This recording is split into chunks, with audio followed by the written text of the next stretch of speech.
Yeah. Your first daily quests as always.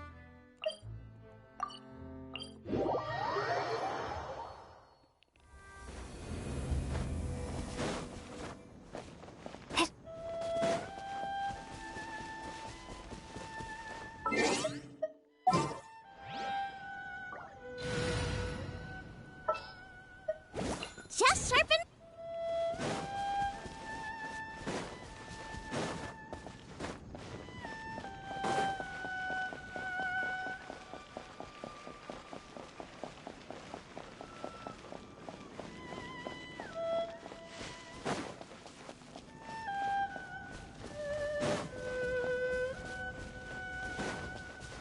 In that teleport to closer location. Yeah, I can teleport here.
It's actually quite far away.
Come a little closer.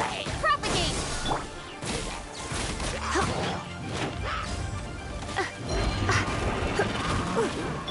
Oh, let the show go! Scatter!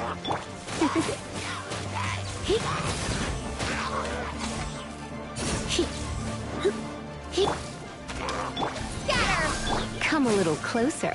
You're in for a little shock. Come over. I knew I should have stayed home.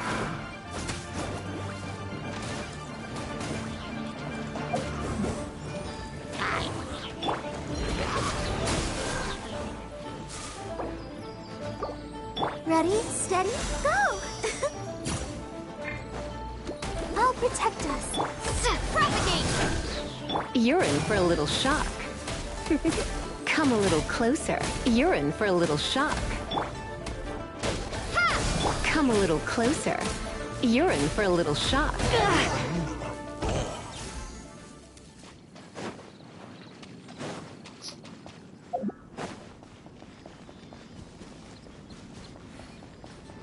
Springboard! Hey, yeah!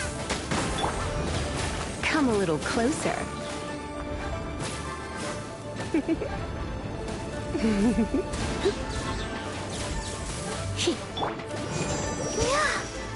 Hip. Hit. Yep.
Let's spark things up a little. Come a little closer.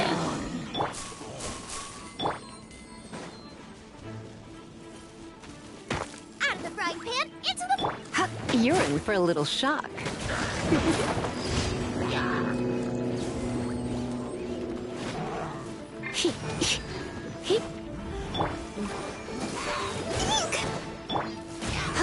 Come a little closer.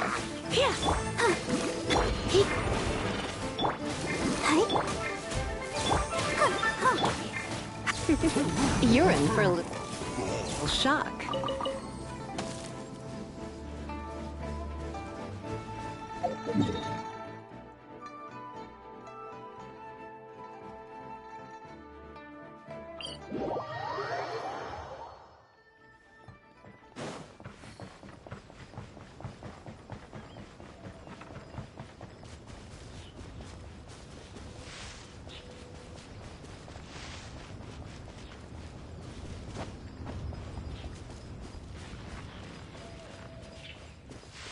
Let the show begin.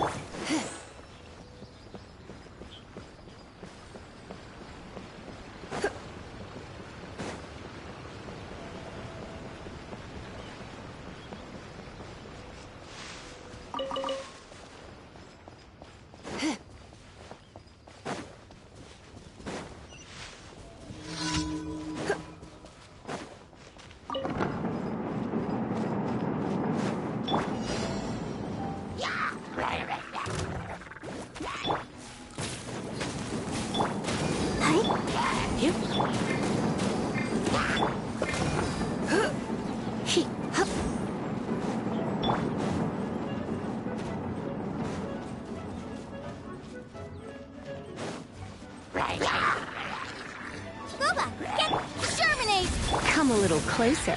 You're in for a little shock. Hip. Hup.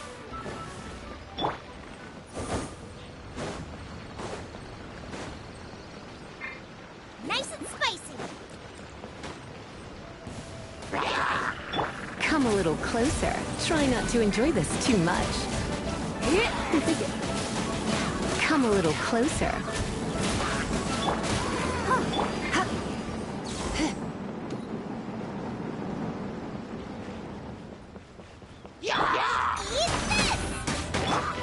You're in for a little shock.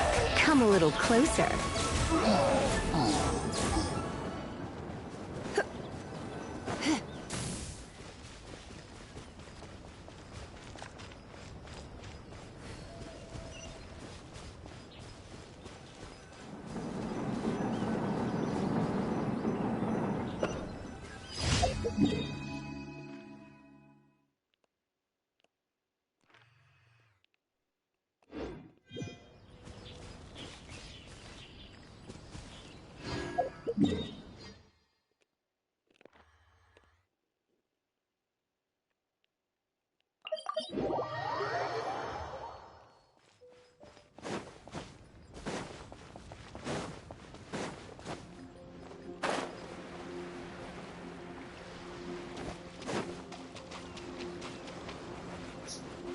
Let them drown again.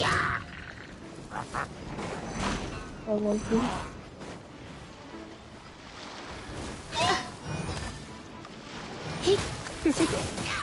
Come a little closer. You've been a naughty boy.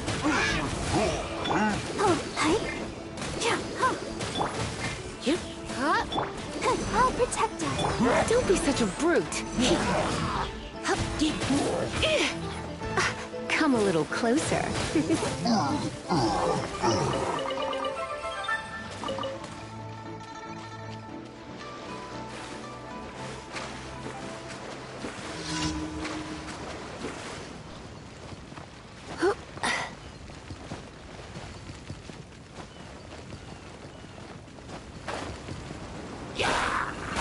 Let's spark. Booba, get them!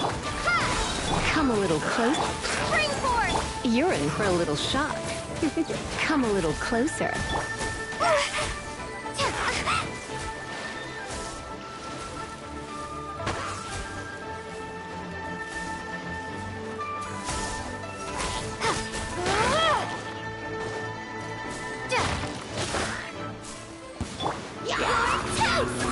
You're in for a little shock.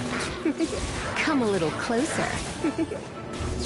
Come a little closer. Nice and spicy! You're in for a little shock. Propagate! Come a little closer. You're in for... My. You're in for a little shock. Scatter!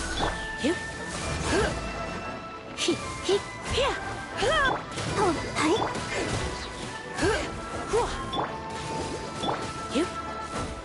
Come a little closer.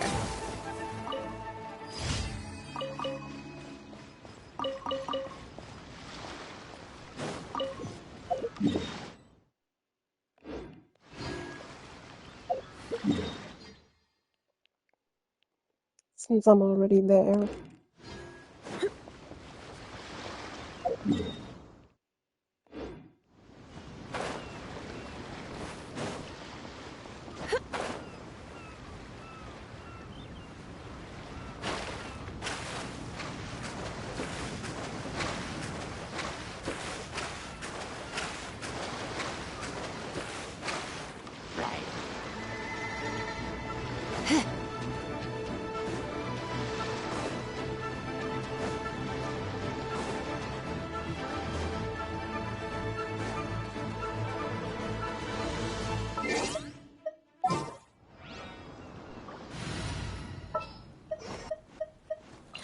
Oh!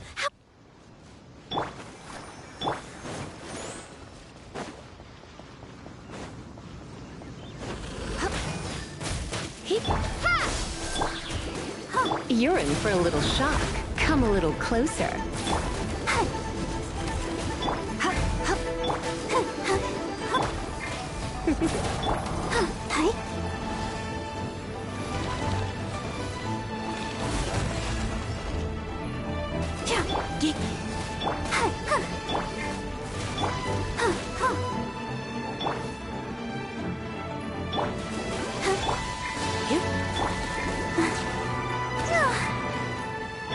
Try not to enjoy... I'll protect us. Come a little closer.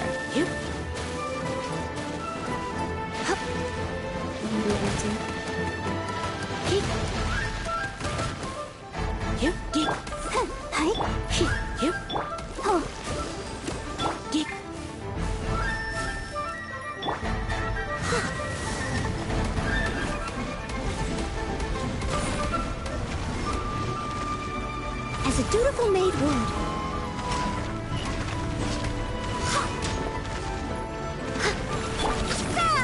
Let's dance. Come a little closer. You're in for a little shock. Come a little closer. You're in for a little shock. Come a little...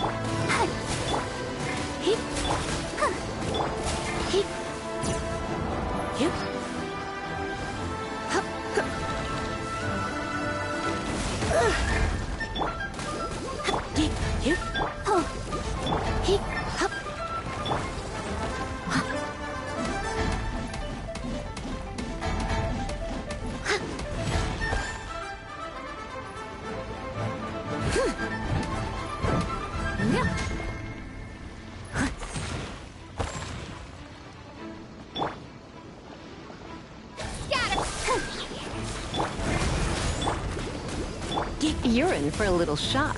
Come a little closer. Yeah. Yeah. Hi. Yep. Ha. Ha. Ha. Whoa. He. He. Oh. Ha. Ha. Di. Yeah. Ha. Hi.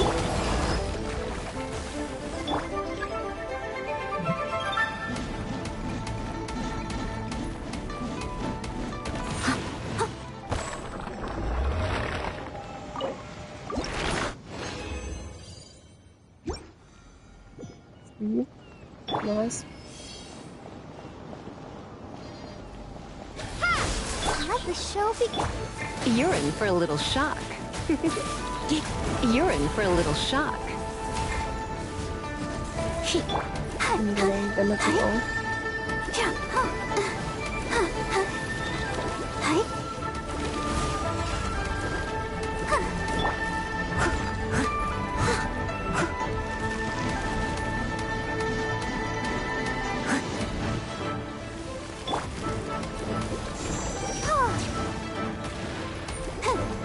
Yep. He.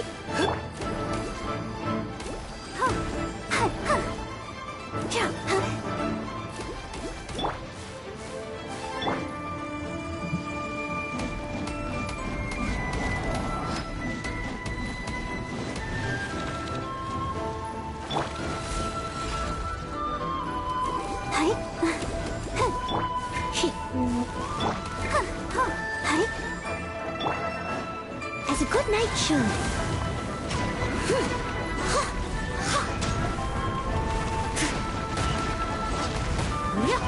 I can patch myself up. Oh, yes. Stupid. Scatter! La, la, la, la.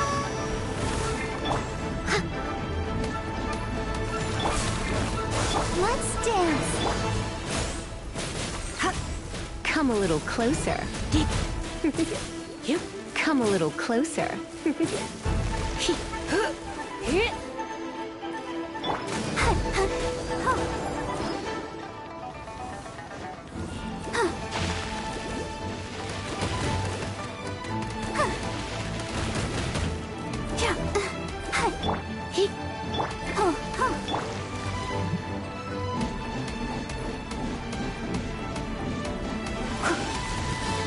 Leave it all to me.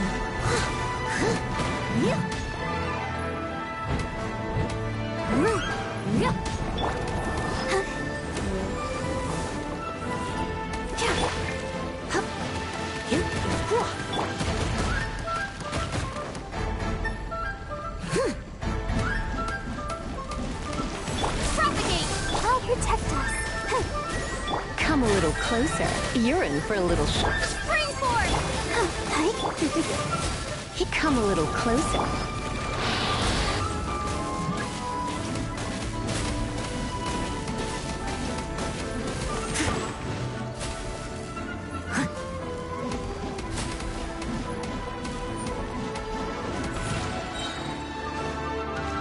Yes, we have them.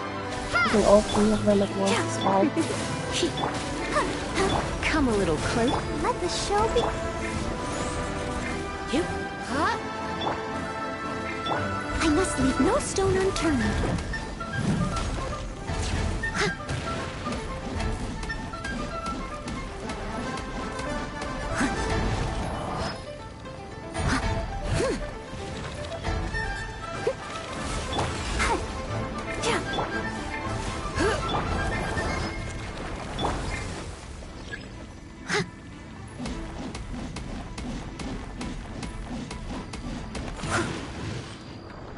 Someone needs assistance.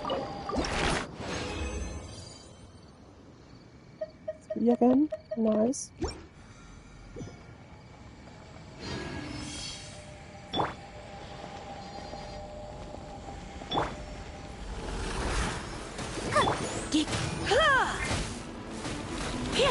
Oh no! Hi. He. Ha. He. He. He. Di. Yeah. Hi.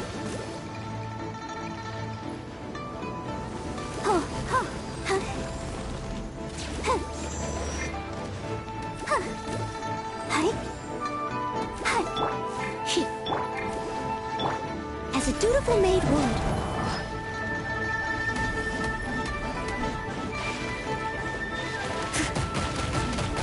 If at first you... No.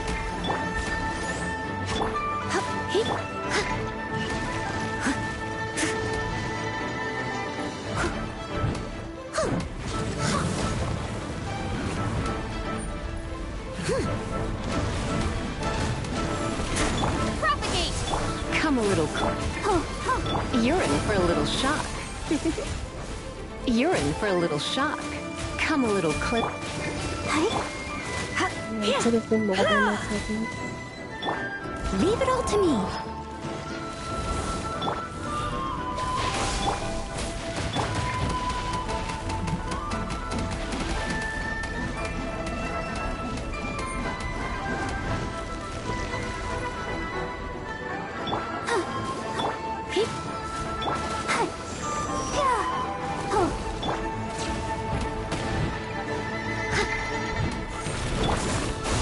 Let's dance. You're in for a little shock. Come a little closer. Come a little closer. You're in for a little shock. That won't be nice.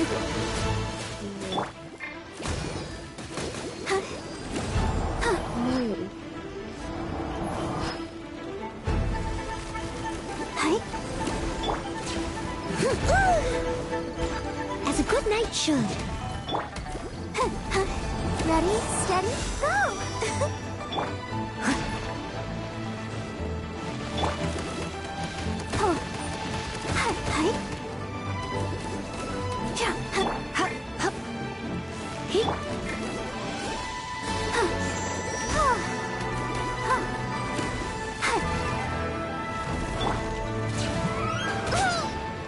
I must leave no stone unturned.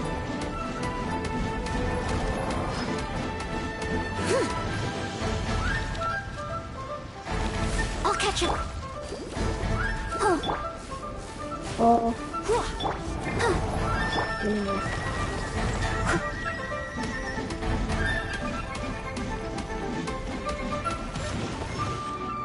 Leave it all to me.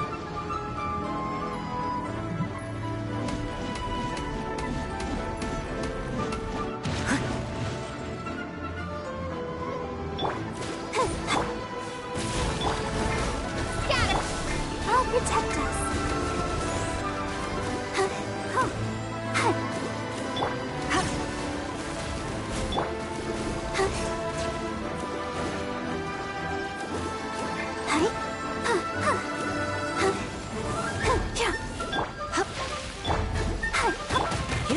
You're Steady as stone.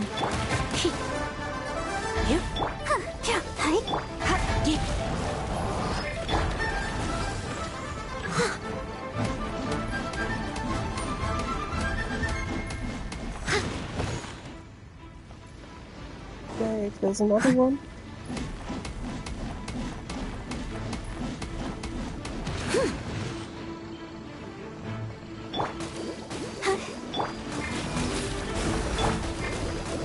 come a little close.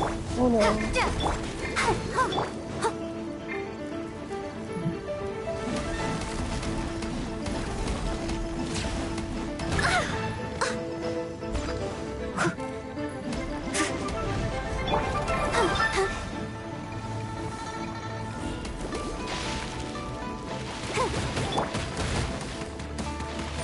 Let's dance.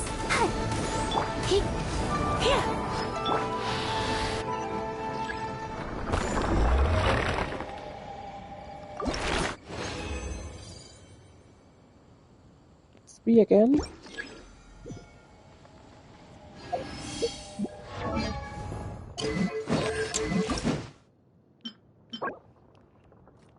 Yeah, just two more.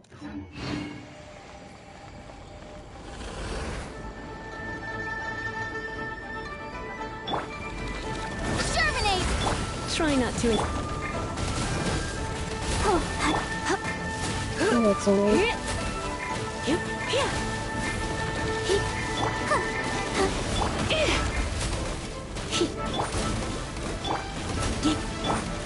Actually, it was nice.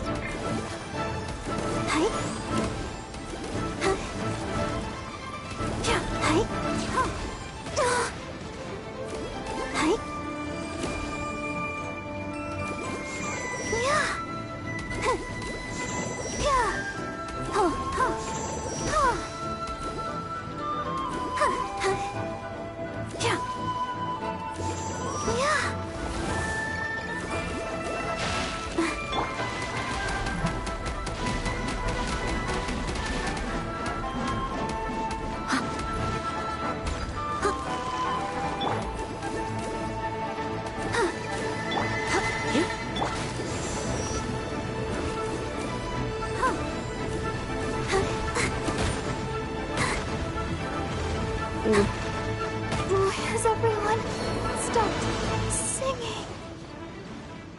Notice. I must leave no stone. Let the show begin.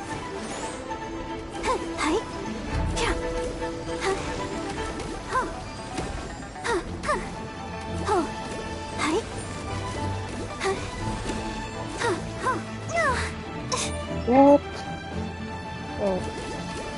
Why would we do the same attack again?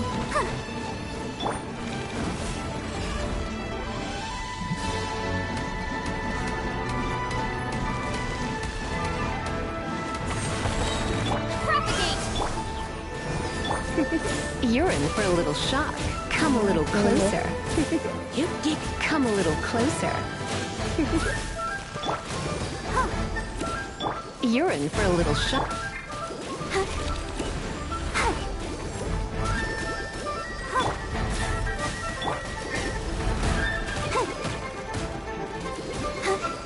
I don't remember this move at all.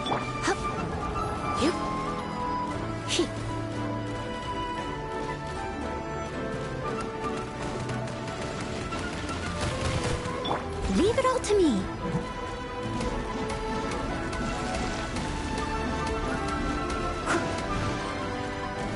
Time to clean up.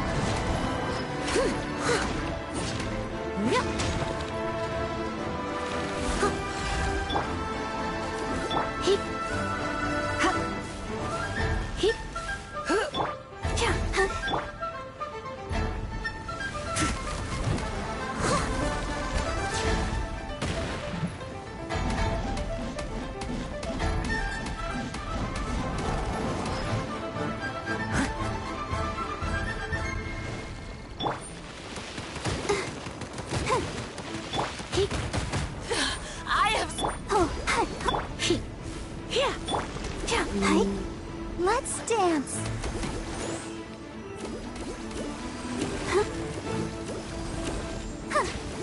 Oh no!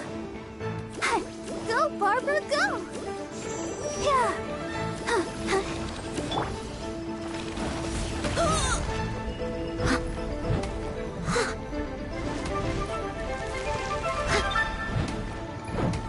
Steady as stone.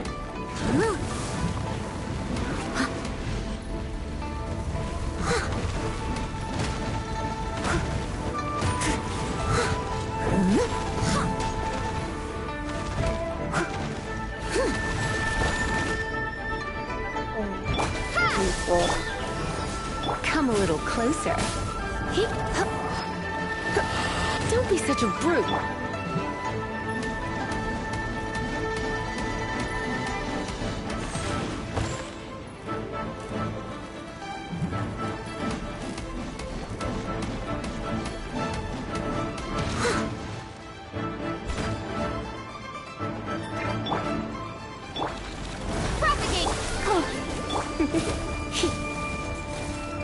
You're in for a little shock.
the show begin? Come a little. You're in for a little shock.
I think that's enough.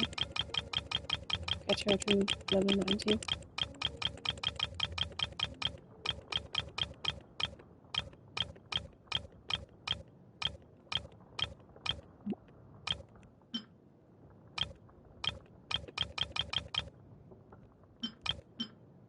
That's also fun.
Ooh.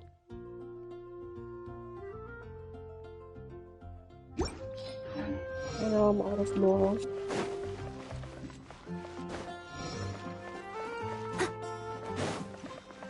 Add Astra. Thank you for Add Astra.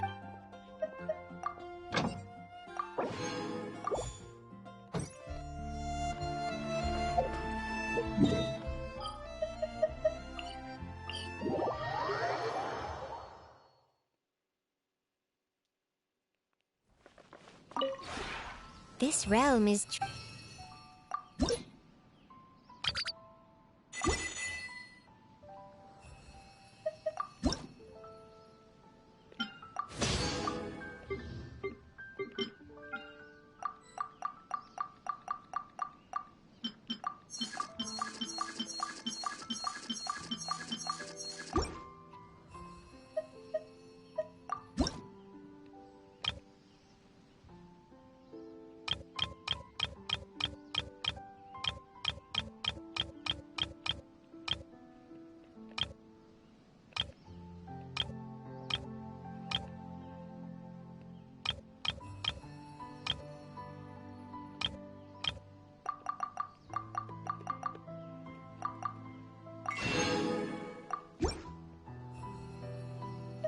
If you ever have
Now I'll continue Farina's quest, I think.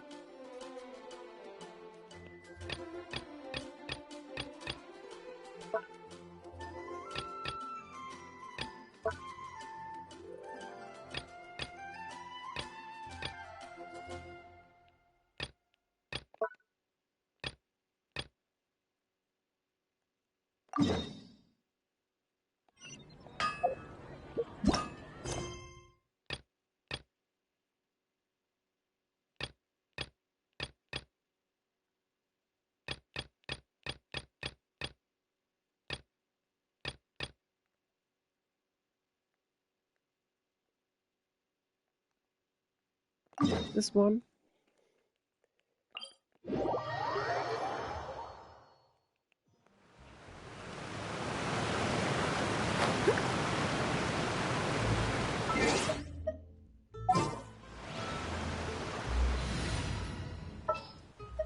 I'll bring my seat.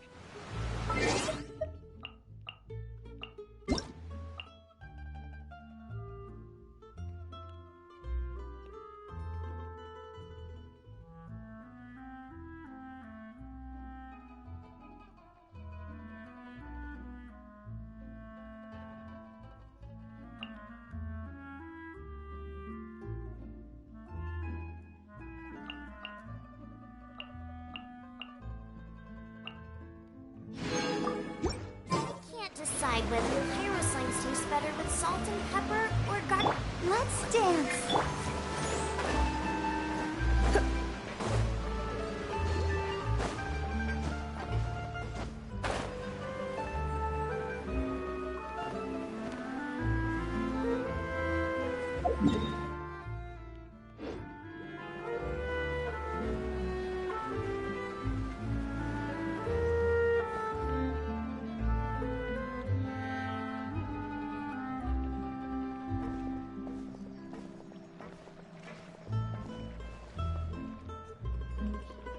I'm so grateful that Miss Nafia was so understanding.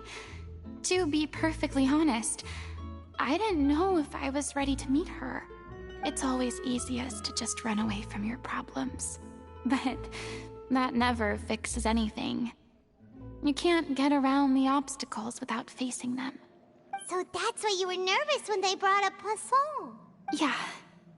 I'd be lying if I said I wasn't scared of coming back here. Still, I felt it was something I had to do. As I was saying before, I want to see for myself the things that I never could in the past. I'd be overjoyed if the people here could find it in their hearts to forgive me. But they're more likely to unleash a tirade of vitriol against me. Which, of course, I completely understand and accept. Yeah, I can tell people are watching me. I'm sure some people here see the idea of someone coming to Poisson dressed as the Hydra Archon as extremely disrespectful. I used to be terrified of the gaze of other people, especially when they had suspicion or resentment in their eyes. I guess I wasn't quite ready for this after all.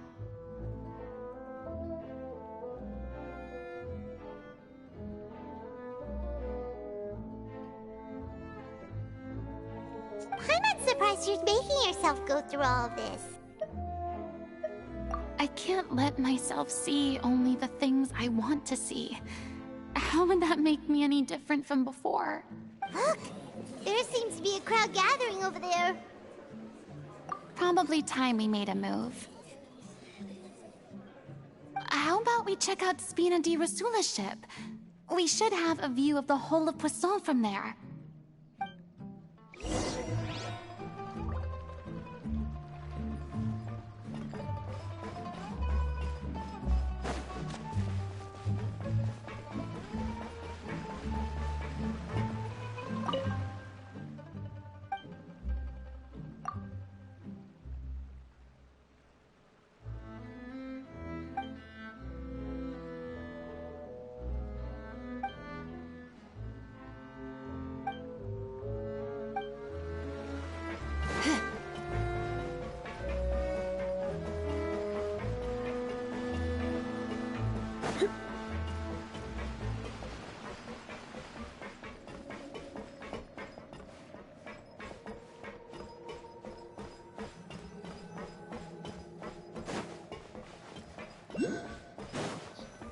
It's all reminding me of Infinity Nikki. I'm sorry.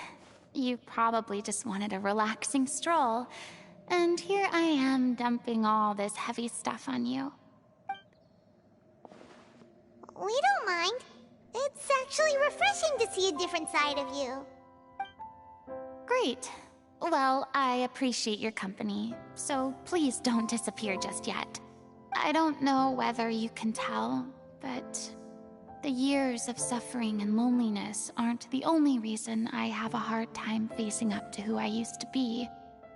As I stand here by the ship, I can't get the images of the rising water out of my mind. One after another, people were taken by the water. All those treasured lives and memories washed out of existence in an instant. They thought their god would protect them.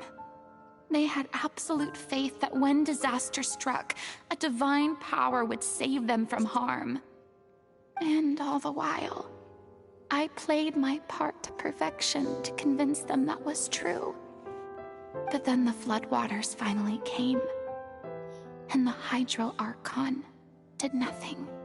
You shouldn't look at it like that. You're only doing your duty. I've had to go through so many moments like that for the sake of protecting the truth. As time went on, it got harder and harder to bear, and I became more lonely and isolated. Eventually, I realized I had nothing left except the truth.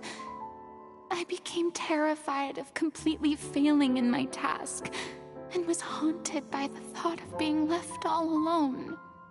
Fortunately, we were able to avoid the worst-case scenario thanks to the help of heroic individuals such as yourselves. Everyone rose to their responsibilities, and I finally regained my freedom. But on some level, freedom also means no longer being needed. I have no further use to people. Paimon would have never imagined you'd see it that way.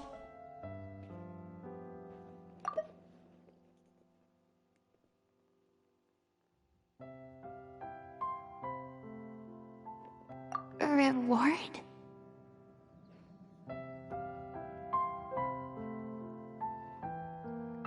I guess so.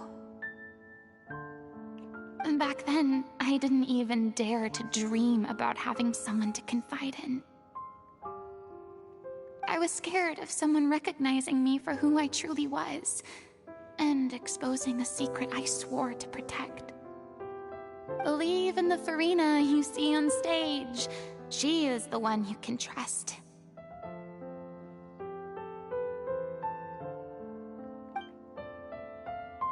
I had to keep all my feelings, all my curiosity about life to myself. No one could be allowed to know.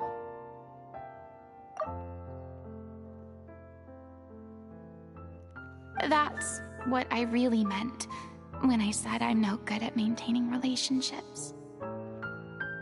So that's where you were coming from. Paimon totally thought you were just a bit of a diva at heart. Could you please get off my case? I don't know what's gotten into you today. I'm making an effort here.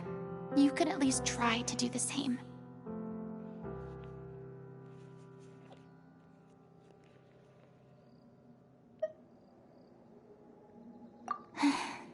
I do.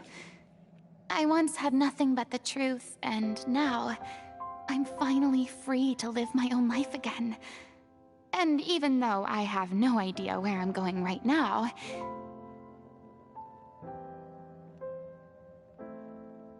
at least the choice is in my hands.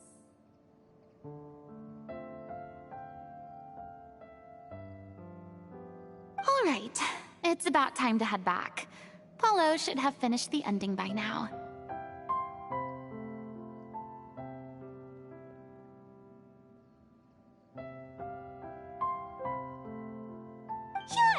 Okay, let's head back and check it out.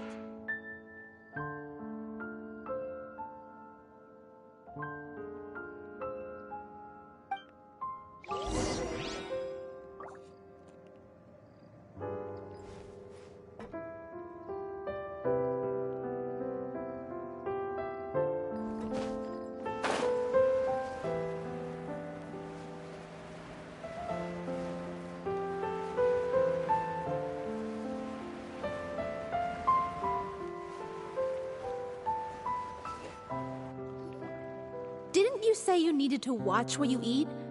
You're supposed to be cutting down on fried foods, not wolfing down copious quantities of fish and chips, you know?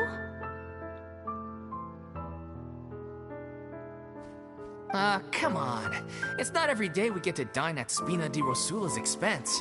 Can you believe how generous she is? I'm not about to pass on free food. Free fish and chip. And chips. Anyway, my character doesn't need to be slim and good-looking. That's your job. Are you kidding me right now? It's not your character's health I'm worried about, it's yours. I've spent my whole life battling the effects of ill health, and it kills me to watch you willingly ruin yours by filling yourself up with junk all the time. Oh no, looks like they're arguing again. We're back! Could you maybe put your differences aside for a moment?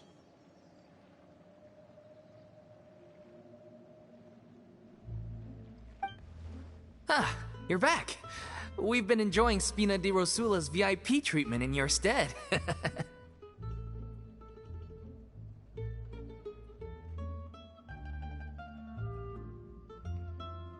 Paulo's nearly done. We shouldn't have to wait too much longer.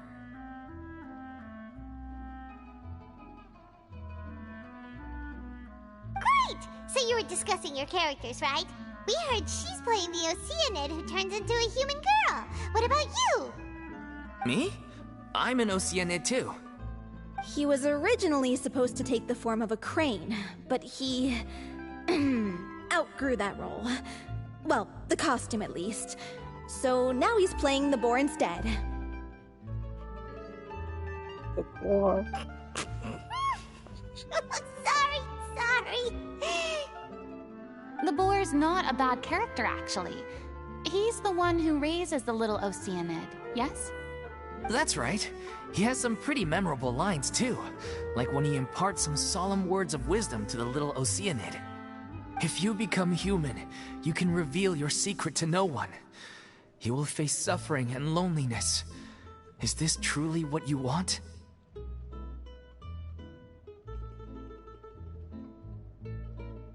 Wait, that sounds kind of familiar.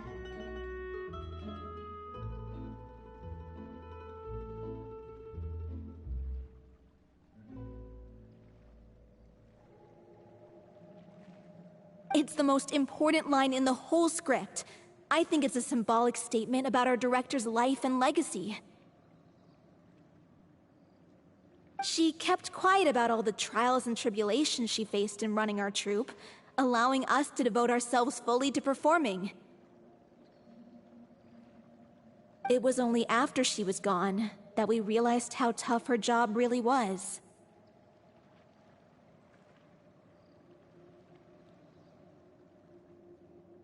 You mentioned earlier that the troupe is like your home. Yeah. I was born with an incurable illness, and once my family found out it couldn't be treated, they decided they didn't want me anymore. I spent some years taking whatever work I could find and trying to manage my illness with various medicines. But whenever I had a bad flare-up, I'd be lying in an alleyway for days at a time. It was like that until the director found me one day. She told me I had a great voice and asked if I was interested in studying singing from her. I said yes.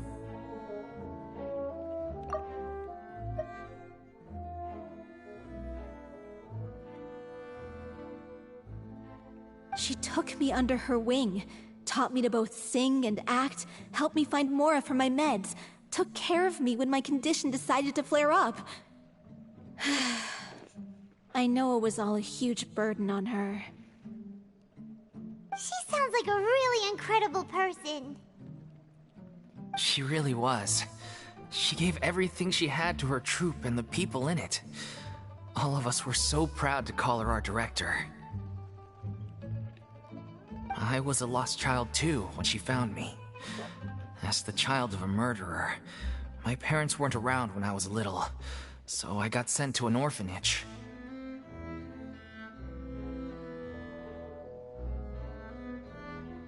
The other kids were always picking fights with me. They'd say things like, "Come on, you must be pretty tough if you're the son of a murderer." It was just to taunt me, though. I was an easy target, and they knew it.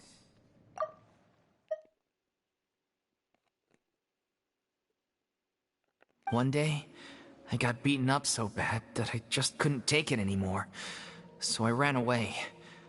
I lost all faith in humanity by that point. Thought the whole world was out to get me. Let me guess. Fortunately, the next person you ran into was the director. Yeah. For the first time in my life, I was somewhere I felt safe. And I promised myself I'd stay here until the day the group parted ways. The day you hoped would never come. How times change.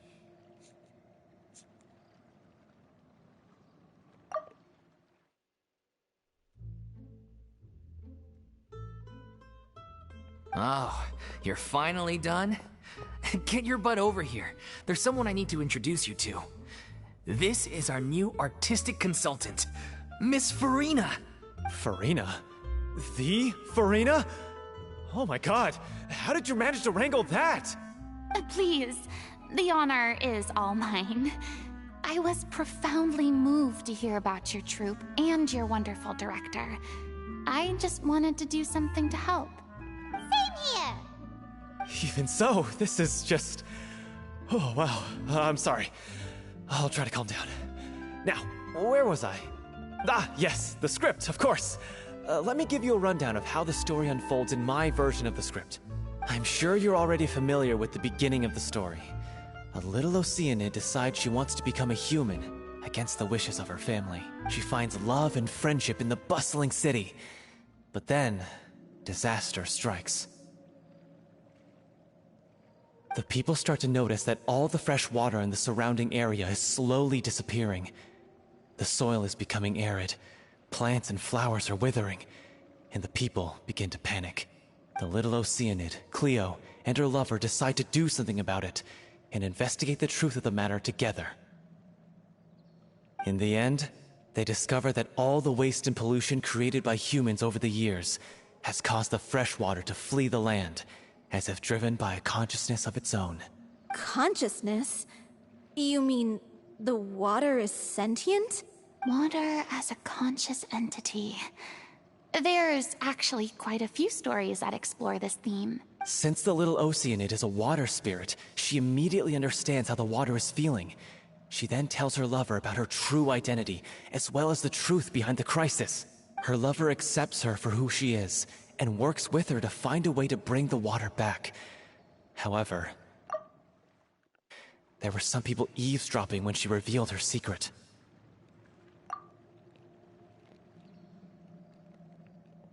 The little Oceanid is accused of being directly responsible for driving the water away, and faces the greatest dilemma of her life. And then? In the end, she makes the brave decision to sacrifice herself to save her lover, and the rest of humanity. Huh? But didn't they all treat Cleo like a villain?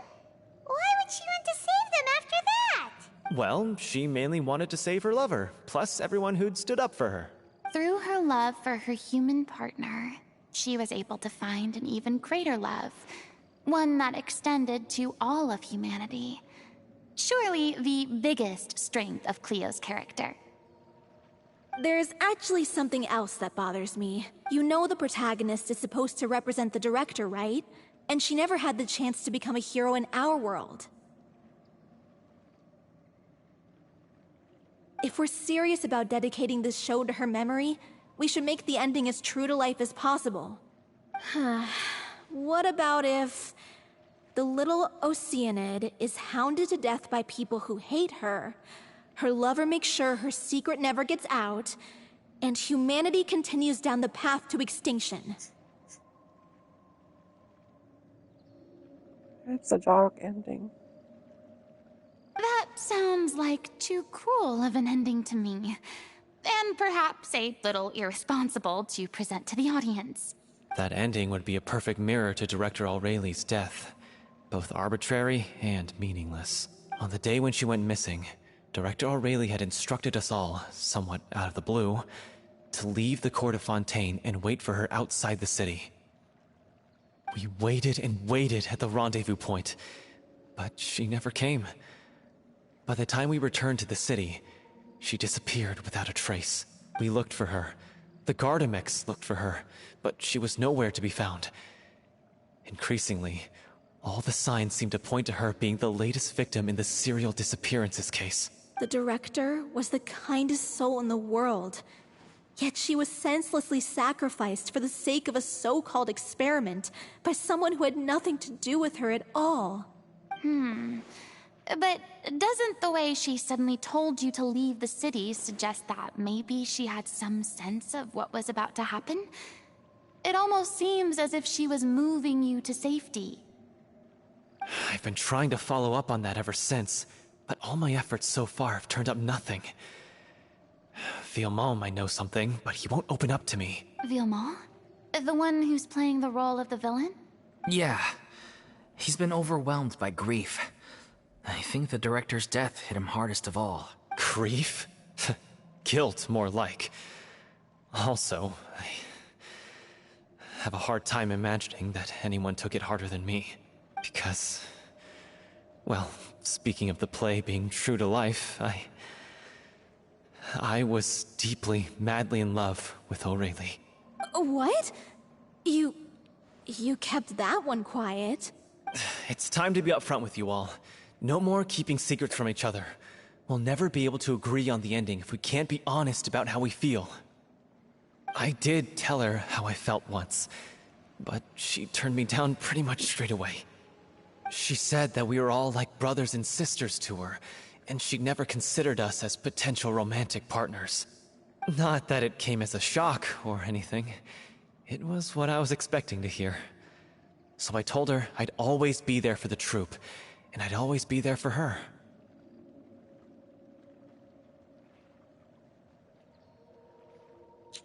I said, maybe one day in the future, when everyone's settled into their own lives and on the up and up, and managing the troupe no longer required her constant attention.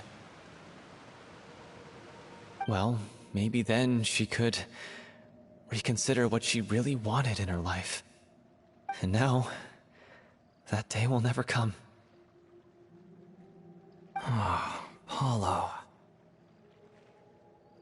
So if I'm the one writing this ending, then I'm gonna make sure it does right by Aureli. I won't let anyone get in the way of that. In that case, you have to straighten things out with Villemont once and for all, face to face. We've all had our differences of opinion over the ending, but those two have never seen eye to eye on anything. One of them has to compromise if we're ever going to reach a final decision. Well, if that's where we're at, looks like it's time to go visit Villemont. Are you ready to face the truth? Es ist höchste Eisenbahn.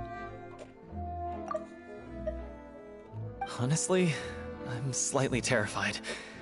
But for the sake of our final performance, I'll do whatever it takes. Funny you should ask, though. You really do get what I'm going through right now. I certainly do. Come on, everyone.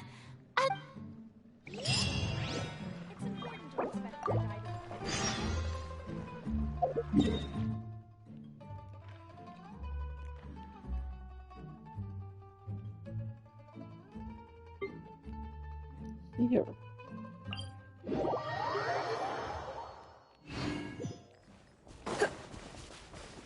What's this guy doing here? This is tough going. Delphi, are you sure you can manage in your condition? I could ask you the same question. Try to keep up.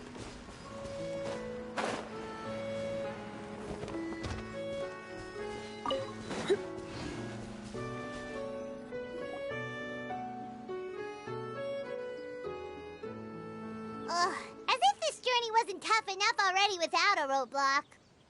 Don't worry, we should all be fine with the traveler here. We don't need to take a detour. Yeah, it's just some slimes. Wait, why are you all looking at me? You're not seriously expecting me to fight, are you? We're just curious, that's all. I don't think anyone's ever seen Farina in a fight before. Yeah, but don't you remember why? The Hydro Archon willingly gave up all her power so it could be converted into Indemnitium. Miss Farina said so herself. Precisely! And I'm not even the Hydro Archon anymore, so all my power is gone anyway. As much as it pains me, unfortunately, I should just stay put. I'm more like a damsel in distress more than anything. That sounded so smug. Ugh, secondhand embarrassment is unbearable. Hey, lay off, all right? My bluff is hanging from a thread here. I'm sorry. I got carried away. Please help us out, would you? Aw, too bad. I was so pumped to feast my eyes on fight mode Farina. Sorry to leave all the heavy lifting to you. Don't worry, piece of cake.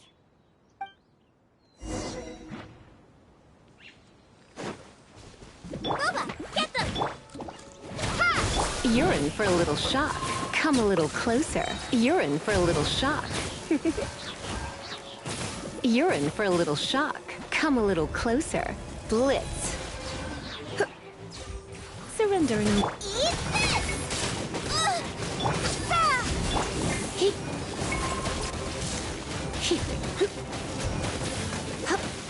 You're in for a little shock. Come a little closer. Out of the frying pan, propagate! Ha! Bravo! Good show! You certainly live up to your reputation. Yeah, thank you. Anyway, the path is cleared now, so onwards and upwards.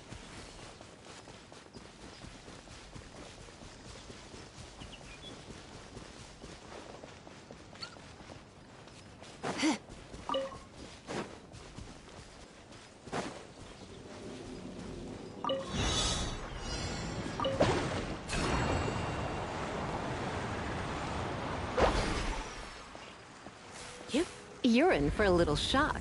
You've been a naughty boy.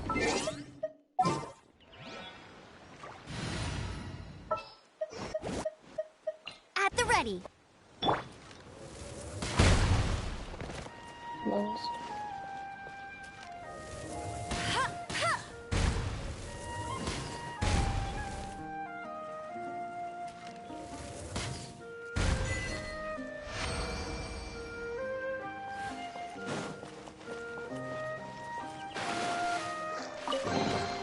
Opening a chest is like unwrapping a gift.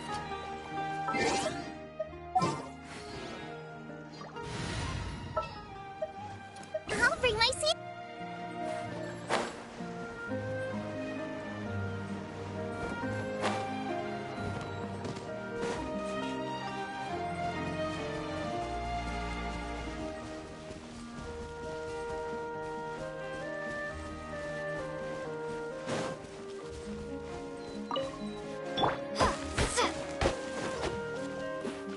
I have to climb.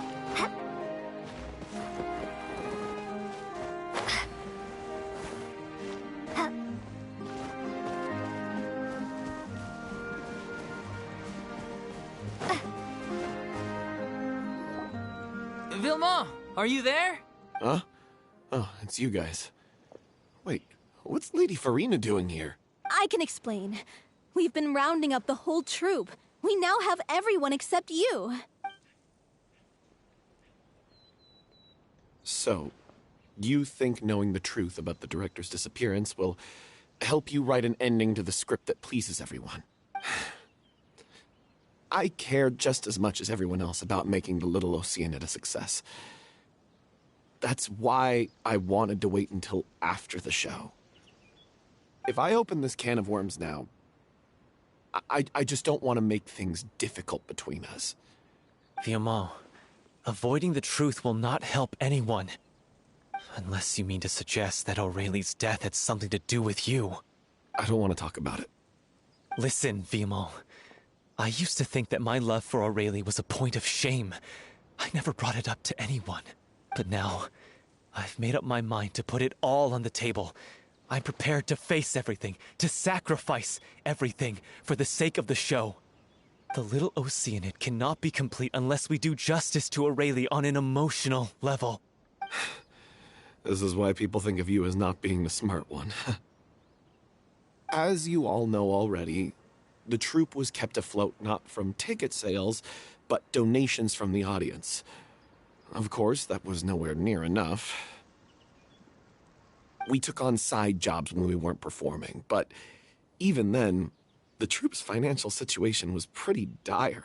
So, anyway, one day after a show, a merchant came to me and offered us a huge sponsorship.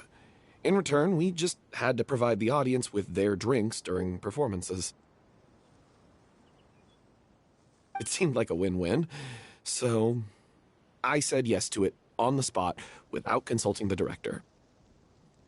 It was only when the merchant came to deliver the goods that I realized the drink in question was synth. Isn't that the drink paddled by the culprit behind the serial disappearances case?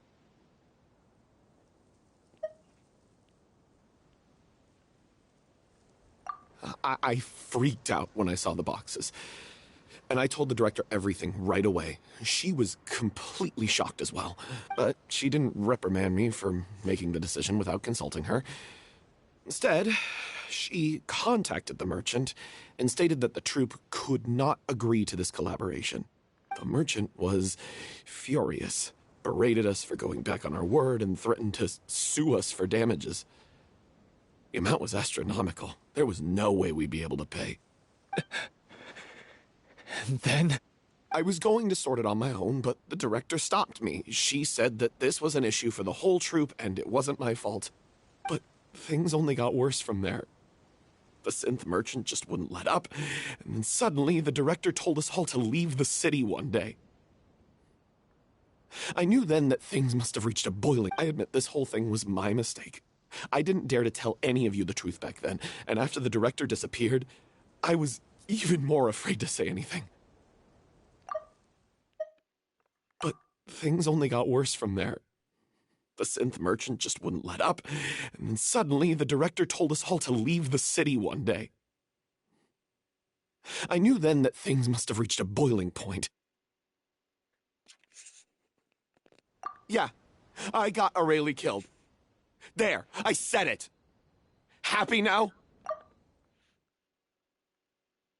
Hey, don't say that.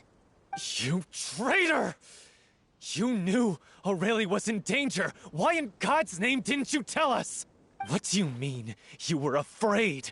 This was a life and death situation. We could have saved her! How could you be so stupid? Please, try not to get too worked up. Yeah, listen to him. You need to stay calm. Stay calm? How can I stay calm? This guy got Aurelie murdered. She was the love of my life. And he has the gall to try and high-road us, claiming that he kept his mouth shut for the sake of the show. How about taking some responsibility for what he's done? All I can say is I'm sorry. Truly. I wanted to apologize to everyone in the troupe, but that won't bring back the director. What good is my apology now? I'm just a coward who made an awful, terrible mistake that I can never take back. Beat me up if you want. Kill me if you prefer. It's what I deserve. End my life. so I can meet the director and apologize to her in person. Get out of my sight! Go! Get lost! I don't ever want to see your face again! That's enough!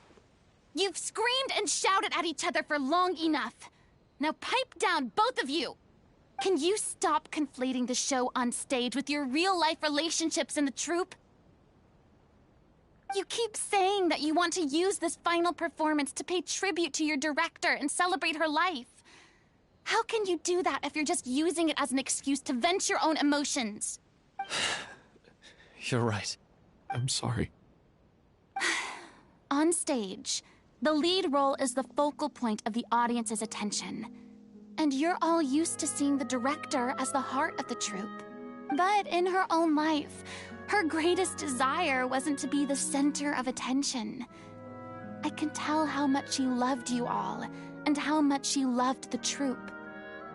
What she wanted was to build a warm home for all of her brothers and sisters. To shield you all from the storms that rage in the world outside. That's how you should remember her. And that's what you should be celebrating. I understand why you're trying to make her the hero of the story, but isn't she your hero already? After everything she did for you? Yeah. So think hard about what that means. And then think again about what you hope to achieve by arguing with each other. If you really hate each other, and can't reconcile your differences, then you could just call it quits now. Why bother with the final performance if the group is already fractured? But you can't bring yourself to do that, can you? You care too much about Director O'Reilly and the home she built you all to let go. What are you laughing at? I don't see what's so funny. Sorry, I didn't mean it that way. It's just that, for a moment there, it felt like our director was back with us again. If she'd seen Paulo and Vilmont at each other's throats like that, she would have scolded them exactly like you did, in that same stern voice. Really? But she sounded like such a gentle person. Of course she was. Even her harshest lectures came from a place of kindness, and it showed. She really was a truly outstanding person. What you said, it really puts everything into perspective. I'm truly sorry.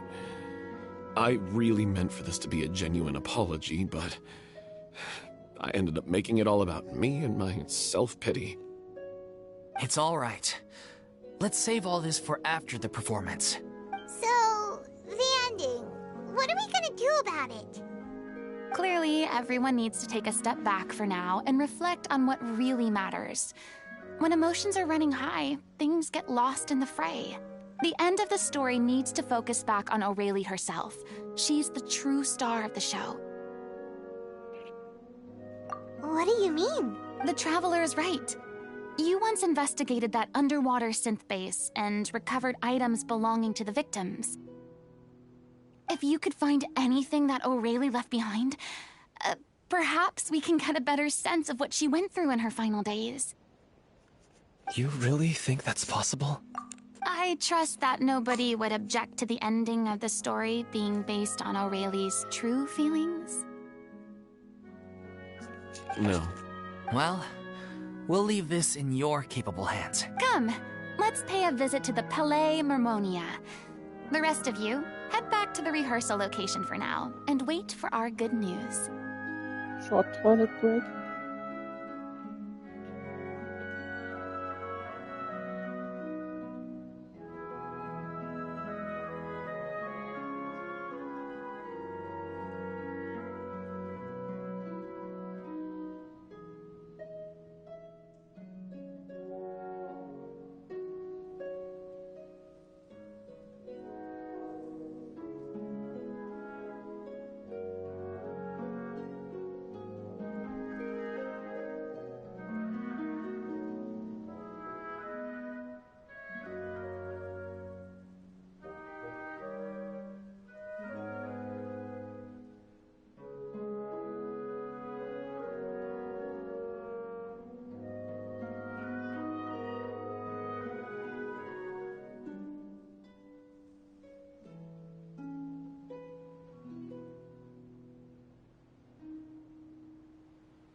You want to review some recovered items connected to victims of the serial disappearances case?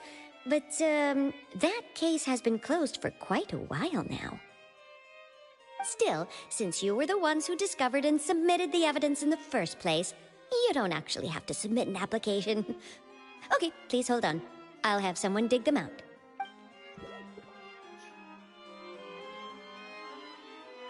So, this is all O'Reilly left behind.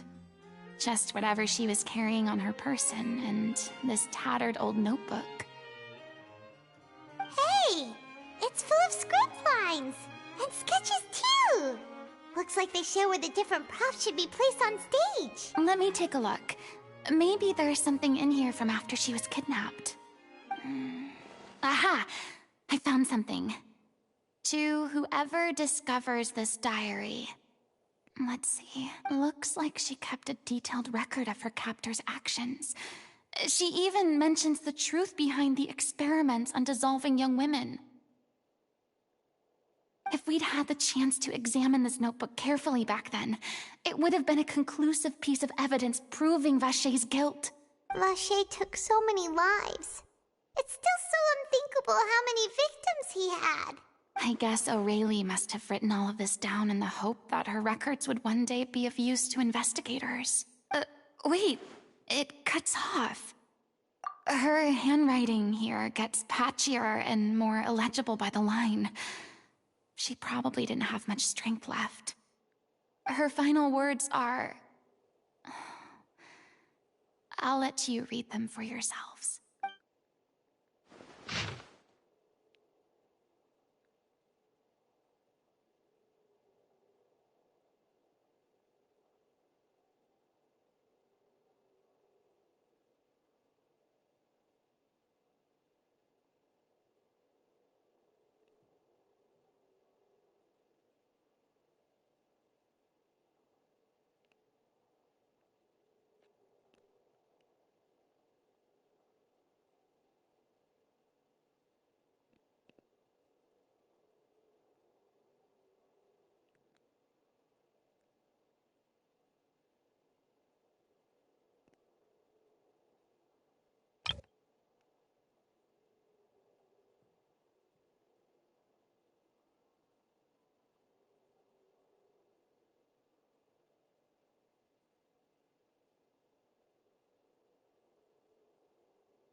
She was so terrified.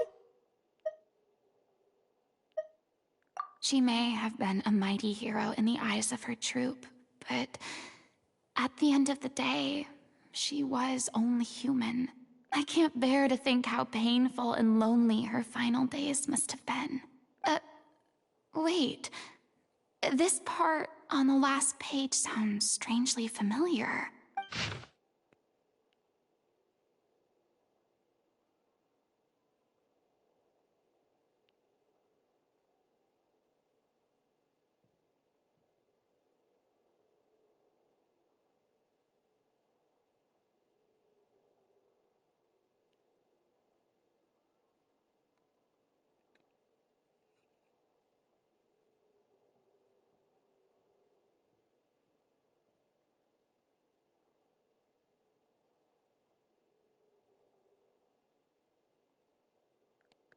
If you become human, you can reveal your secret to no one.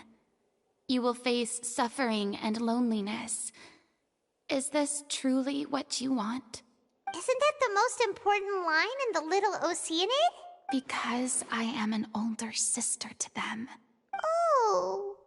So she didn't regret her decision. Even as she sat in silence, waiting for death to come. I'm sure this is what the troupe would have hoped to hear as well. She had their utmost trust, admiration, and love, and she truly deserved it. Let's go. It's time for them to learn Director O'Reilly's final thoughts.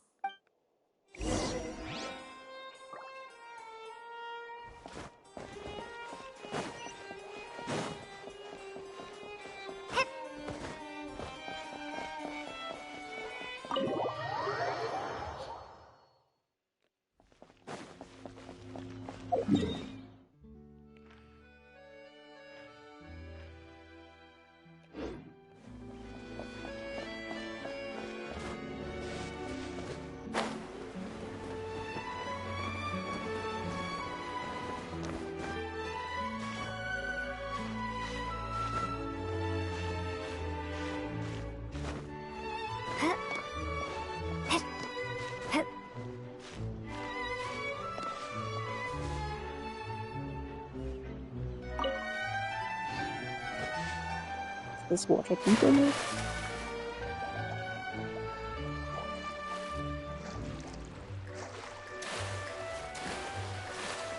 Didn't seem deep enough to jump from that height.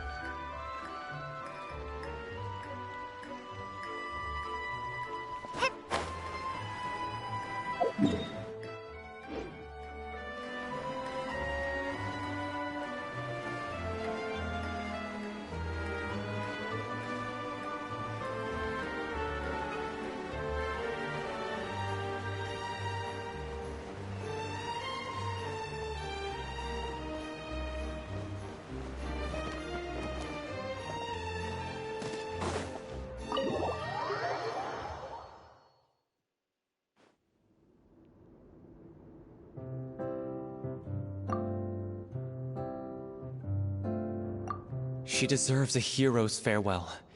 If that's the only way to convey to the audience the courage and selflessness that she showed in the face of death, then it's a meaningful way to end the story. Even in the last moments of her life, she was still leaving a trail for others to follow. She did her best to protect as many people as possible, even if it meant sacrificing herself. We know what choice our little Oceanid would have made now. I don't think any more discussion is necessary. Well, Vilmont, if we put the past aside for now, do you think you can bring yourself to go ahead with the show? I will channel all my regret and put it into my performance, to make this a show worthy of our director. I won't ask for your forgiveness, and you don't need to worry about my feelings. This final farewell show should be about Director O'Reilly. Then it seems like we've reached a consensus. I have a feeling that this will turn out to be the most mesmerizing performance of your lives. Really? How can you be so sure when you've never even seen them perform before? Don't underestimate my experience. After watching a countless number of musicals, I've learned one important thing. If you want to move the audience with your music, you must fully commit and immerse yourself in your role, pouring all your emotion into your performance. And aren't human emotions love, hate, regret, and hope just the most mesmerizing things in this world? And aren't human emotions love, hate, regret, and hope just the most Regret and hope didn't get translated. I don't believe anybody could be more committed to bringing this story to life on the stage than they are now. Thank you for the vote of confidence, Miss Farina. And thank you for supporting us through all this. Then, let's not delay things any longer. We need to discuss the details of the ending and get it nailed down once and for all. Actually, before that, I'd like to make a proposal. During the curtain call, please allow me to use the director's name instead of my own.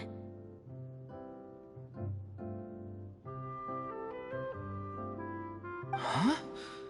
But then... After all, this role was originally meant to be played by the director. I'm just filling in for her. Besides, a role commemorating her life should be associated with her name. Well, if you're sure you're okay with that, Now we're talking like a serious acting troupe. All right, I'll leave you to fine-tune your musical while I go and procure a stage. Procure a stage? Oh, it's okay. Our usual place doesn't need a reservation. That place? Oh, don't be silly. For an extraordinary show, we need an extraordinary stage. By which I, of course, mean the Opera Epiclese. Whoa, wait, what? No. That's never going to work. It's far too fancy for the likes of us. What are you afraid of? Surely you don't think that Aurelie's story is unworthy of the grandest stage in Fontaine. No, though that's not what I meant. It is supposed to be your grand finale, right? I have no problem with it then. How about the rest of you?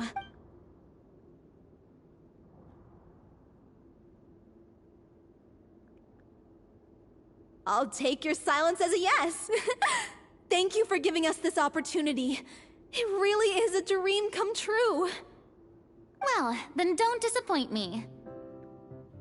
If you mess this up, it'll reflect poorly on me too.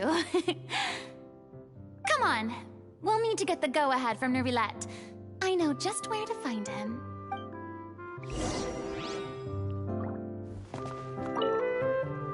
during the final scene, maybe we should stop the music just before Cleo takes the stage? First Miss Farina, now the Opera Epiclese? If only the director was still with us. Hey, come on. There's no point in dwelling on that now. Yeah... You're...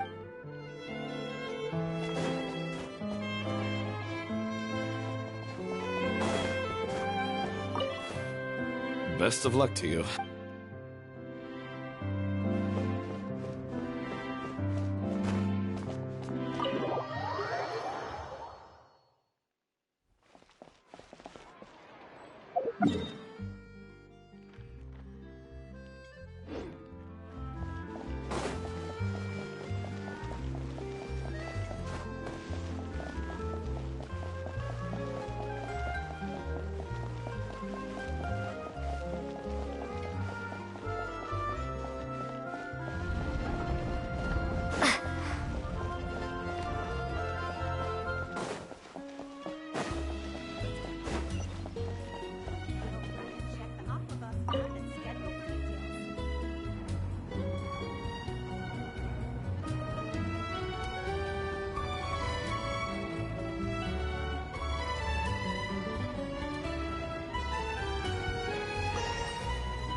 Oh, he's not inside. He's standing somewhere here, I guess. Hey, look at that! Looks like I guessed right. You were just guessing?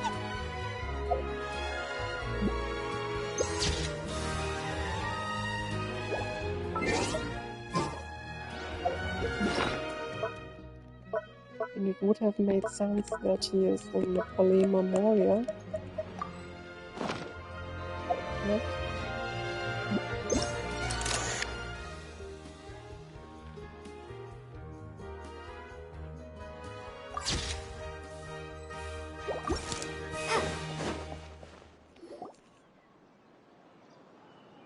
I knew you'd be here. I'm here merely for a short break. It has been a while, Miss Farina. And you too, traveler in Paimon. What might I assist you with today? I would like to book the Opera Epiclese for an event. You see...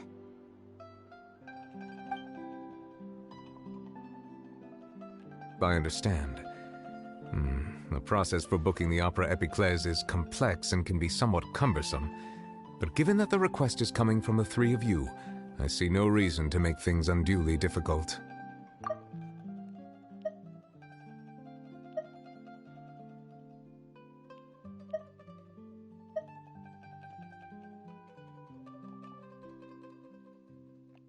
The story of the Little Oceanid is most fascinating. I'm looking forward to seeing it performed on stage. I will say, however, that I am surprised to see your passion for the performing arts rekindled after all that has happened. Huh? What do you mean? Do I look excited? Yes, and this is the first time that I've seen you like this since your departure from deityhood. At first, I just felt bad about rejecting them, so I wanted to learn a little bit more about their situation. But one thing led to another, and... well, here we are. In the past, we sat in our high chairs in the court, giving our opinions on isolated cases, all while knowing very little about the human stories behind each and every one. Maybe it's because I've finally become an ordinary person and gained my freedom, but I've developed a great sense of curiosity about their lives. I am truly delighted to see you find a new lease on life. Now that you've regained some confidence, have you had any thoughts regarding a return to the stage? Why would you suddenly ask a question like that? Well, if the Little Oceanid turns out to be a great success, it will no doubt become a classic. Many theater companies are certain to add it to their repertoire. The experiences and decisions of the protagonist, Cleo, are all modeled after your own. Naturally, this makes you eminently suited to playing the leading role. It would truly be a shame if you did not take this opportunity to allow audiences to enjoy your outstanding acting talents once more. Haven't I already made myself clear? I won't act or perform in any role ever again. No exceptions. Nor do I think it is any great shame. There is no lack of fine actors or inspirational stories, either on or off the stage. This experience is a case in point. I feel like I've learned a lot, and it has already been well worth the price of admission. I must admit, though, I'm a little envious. They're quite fortunate to be able to bid farewell to their past in such a magnificent manner. I see. Well, I'm glad to learn that you have found a role to play that you enjoy, be it on the stage or not. I sincerely hope the show will serve as the grandest of finales. I will have my staff book the date and mail the relevant paperwork to the troupe once the details are confirmed. Thanks, Nervalette. You are very welcome. Many people were once enthralled by Lady Farina's performances, myself included. I hope that one day she'll be able to understand that our appreciation was always sincere.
Look like a Pokeball.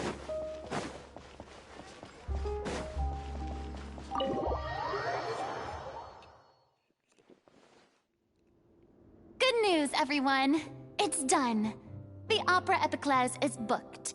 Thanks to my eloquent and impassioned speech, Monsieur Neuvillette was moved to provide us with a fitting stage for this special performance.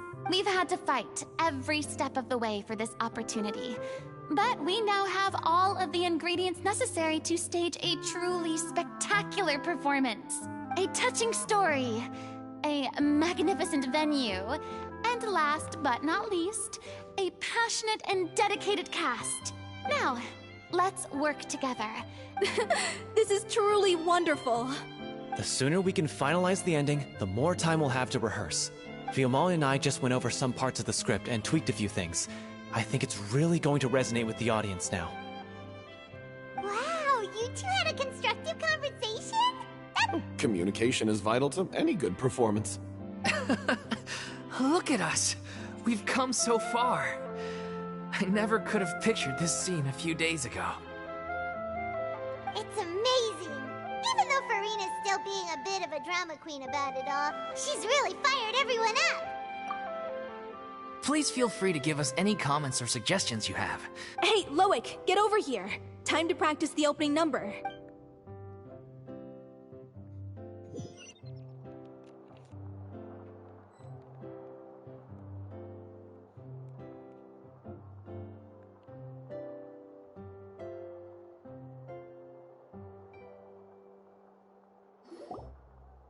Cursed Cleo. She stole the waters of life from us. She's a fraud, and she must pay for her crimes. This has nothing to do with her. The ignorance and hatred of our people is to blame. How can we hope to win back the water's favor if we don't change our ways? This guy could be useful. Take him hostage. If Cleo wants him back, she'll have to show herself. Leave this place, oh little Oceanid, and never, ever look back!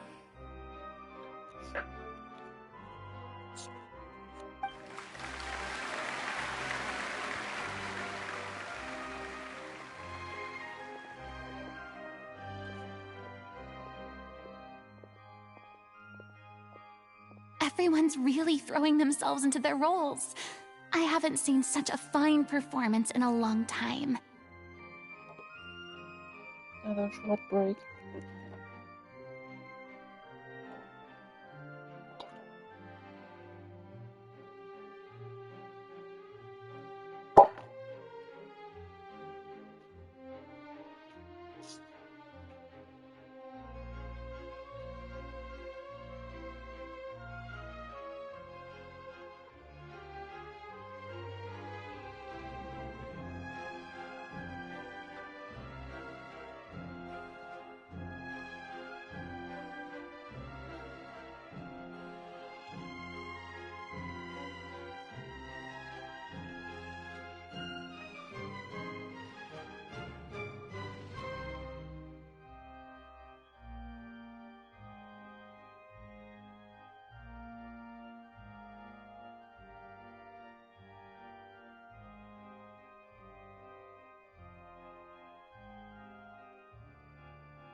If only...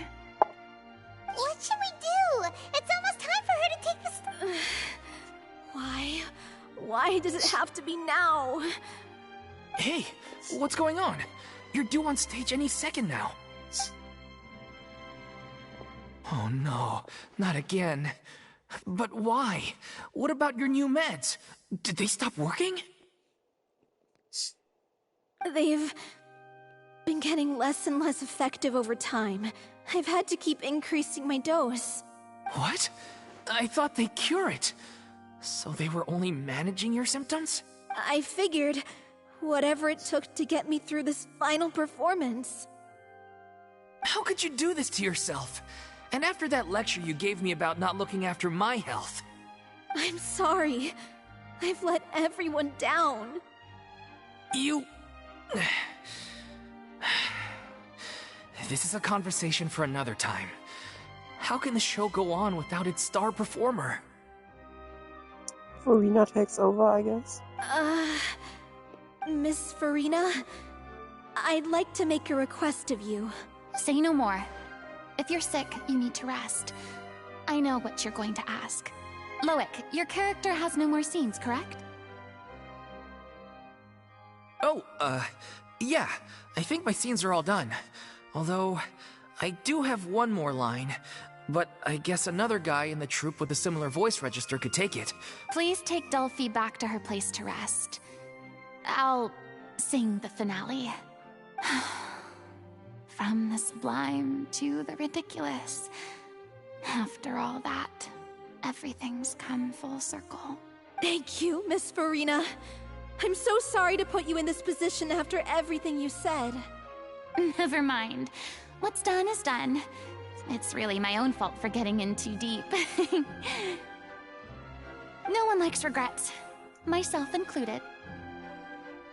Leave it to me. I've watched you rehearse so many times that I've learned Cleo's part by heart. I do not doubt your acting skills, but please allow me to ask just one more question. After all, this show is dedicated to the life and legacy of our director. What, in your opinion, is the reason Cleo shines so brightly?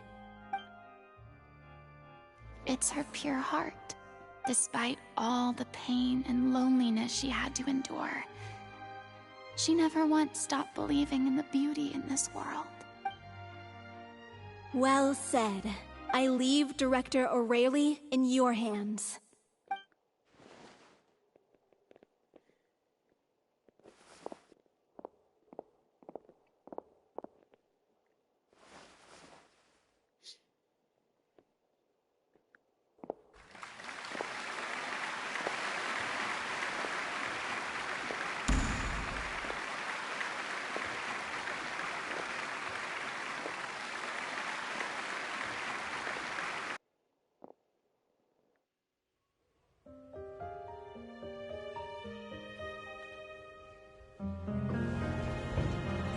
Is she here yet?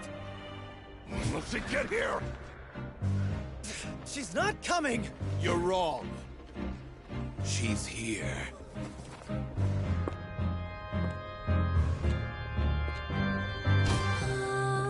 Si je pouvais vivre dans l'eau, le monde serait-il plus beau?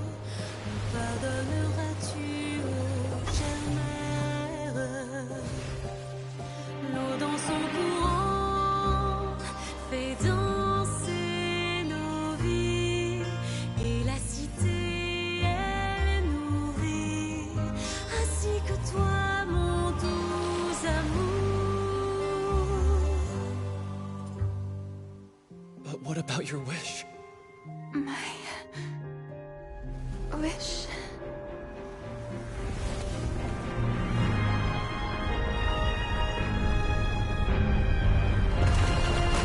If you become human, you can reveal your secret to no one. You will face suffering and loneliness. Is this truly what you want? Le grand amour ne suffit pas, seul un adieu fleurira.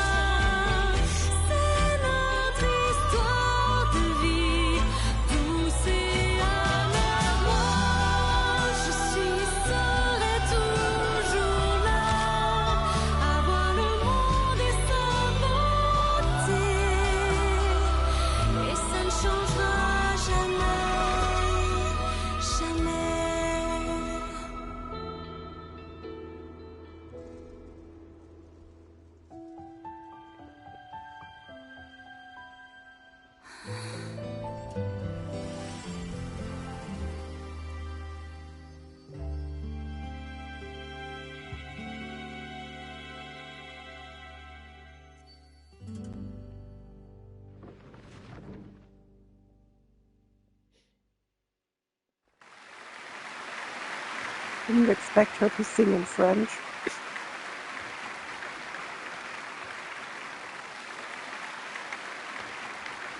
And so I thought she maybe changed clothes. Look like you. Is it just me? Or was that Lady Farina on the stage just now? She hasn't been seen for a while now, and she just appears out of nowhere? Gotta say, though, her acting skills are as superb as ever. The little Oceanid, Cleo, played by Aurélie Fumont.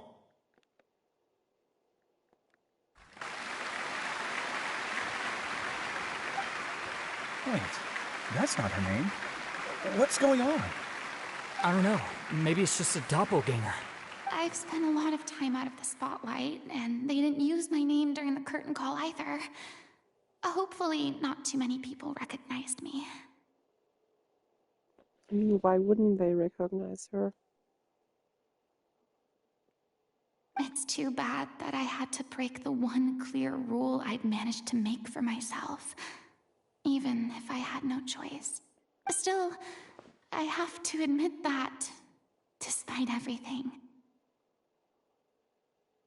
it felt good to be... Finally, we would like to give a special thanks to our artistic consultant and event coordinator, Miss Farina. Hey, that's not what we agreed on! Oh, so it was Farina after all. She's back!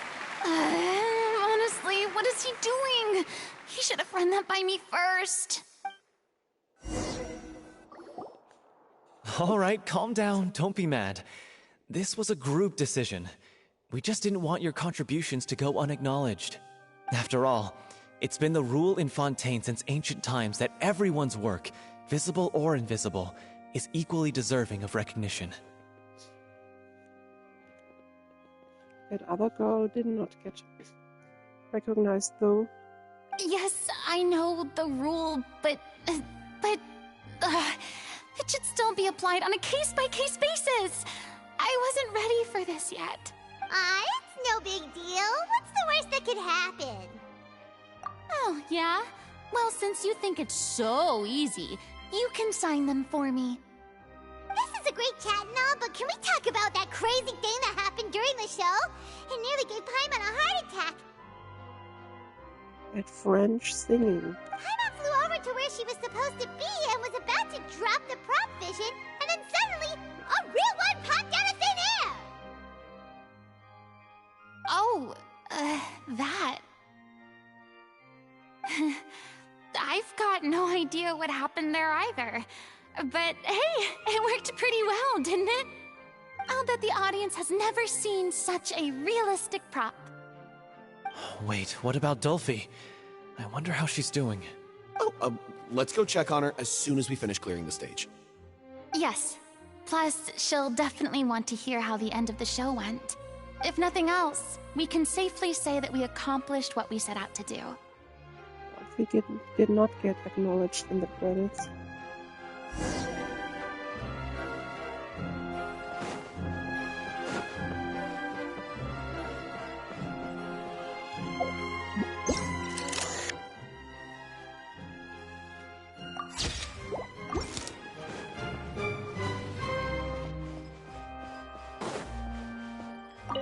I wasn't expecting such an incredible performance from an amateur troupe. They didn't seem out of place on the big stage at all. Yeah, their technique could use some polish, but the performance in general felt very believable. Hit all the right emotional notes.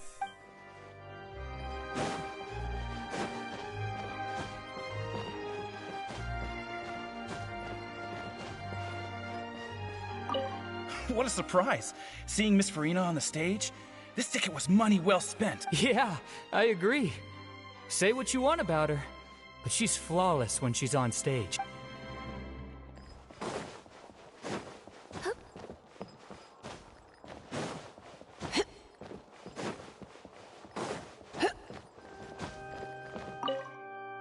I thought Cleo's actress sang very well.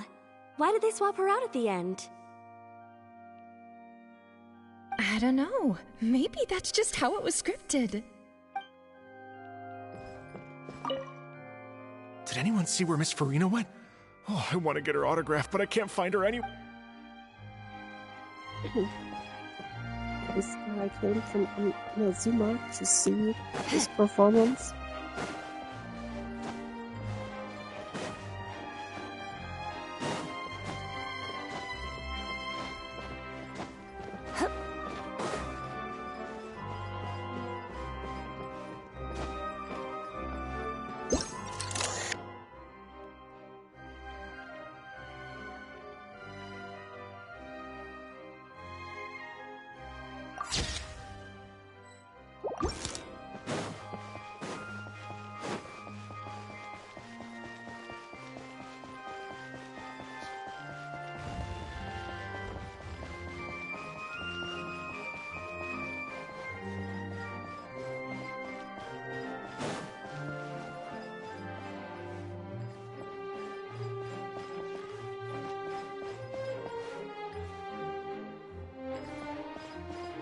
We need to get outside of here.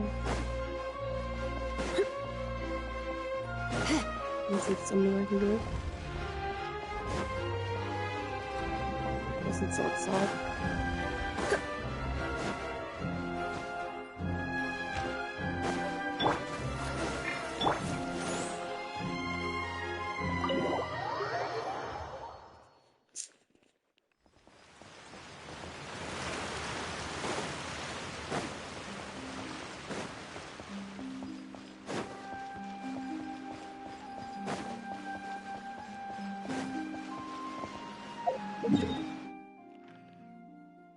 They are already back in Fontaine City. Sounds good, right?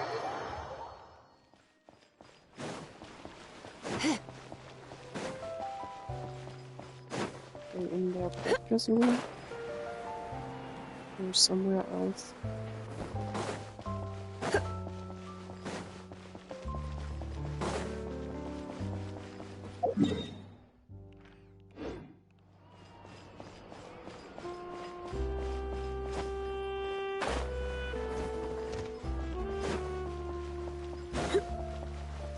That's their practice room.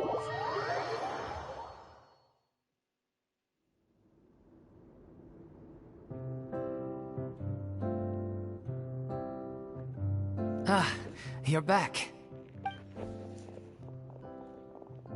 She's doing okay. Her condition stabilized after taking some of her original medication. From experience, though, I'd say she still needs a few more days of rest. How did the performance go? Was it a success? Did the audience like it? Yeah, really. You'll be glad to know it was fantastic!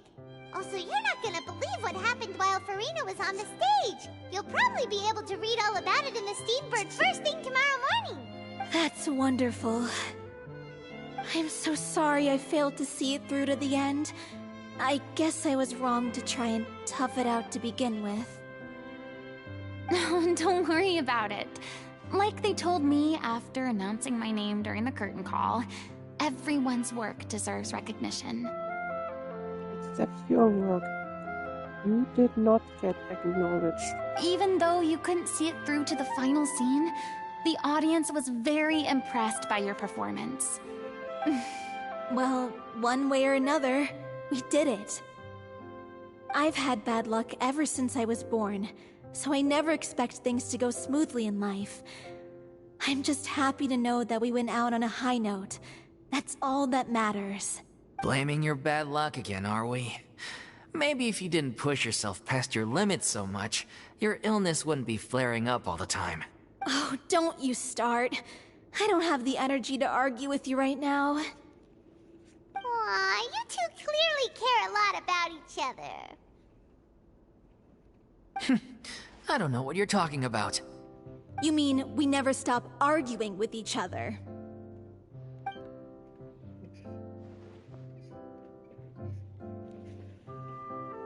So, any plans for the next step?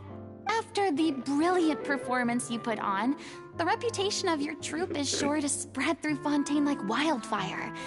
You won't have to disband if you don't want to. You could capitalize on the rave reviews and license out the little Oceanid to the bigger theater troupes out there. That would do wonders for your financial situation. No, we should still disband. Yeah, it's what we all agreed to. After all that's happened, I should give you guys some space. But maybe our paths will cross again one day. Hey, don't just walk off!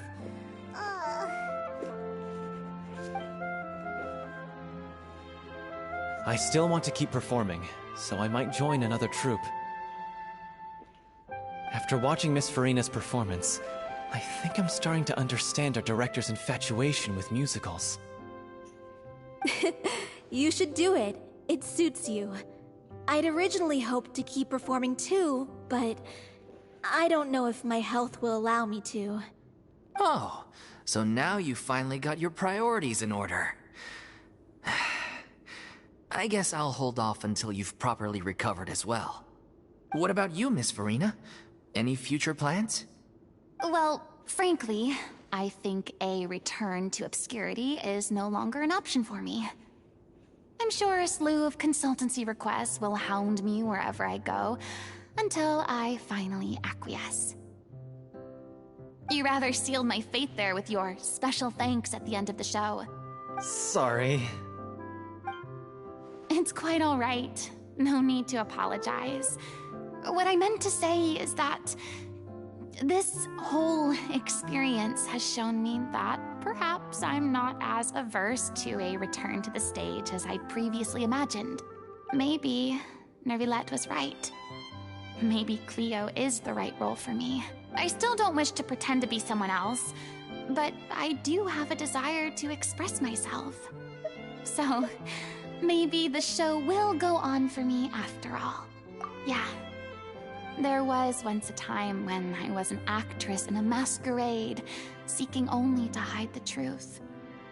But from now on, I want to spend my time learning real stories about real people and how they touch the lives of others around them. I want to watch them blossom and wither, see them refined on the page, retold on the stage, and remembered long into the future. I'm sure this is what captivated director O'Reilly as well. Sounds like you're ready to stop running from your true calling. The more you get out into the world, the more you'll discover what a fascinating place it is. Then it's a deal. If a vision is a gift from the gods, then I should do my best to honor it.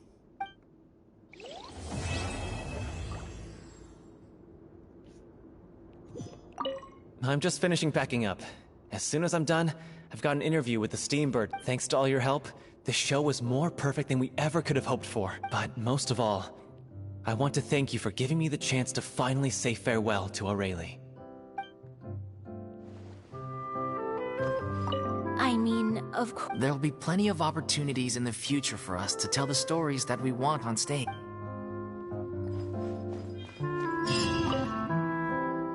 Now that the buzz is worn off, I feel ready to pass out.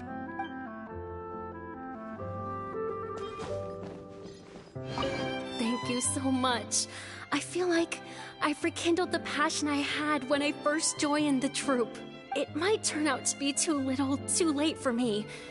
But still, this has been the experience of a lifetime.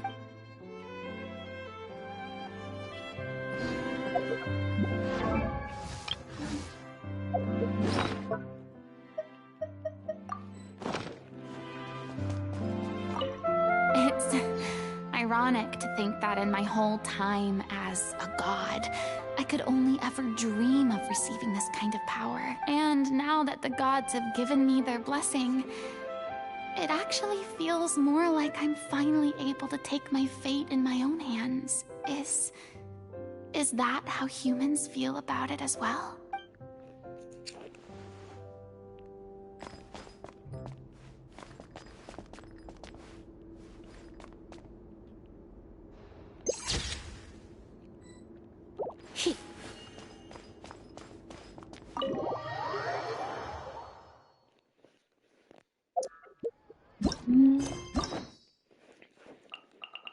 think I wanted to do Emily's quest next.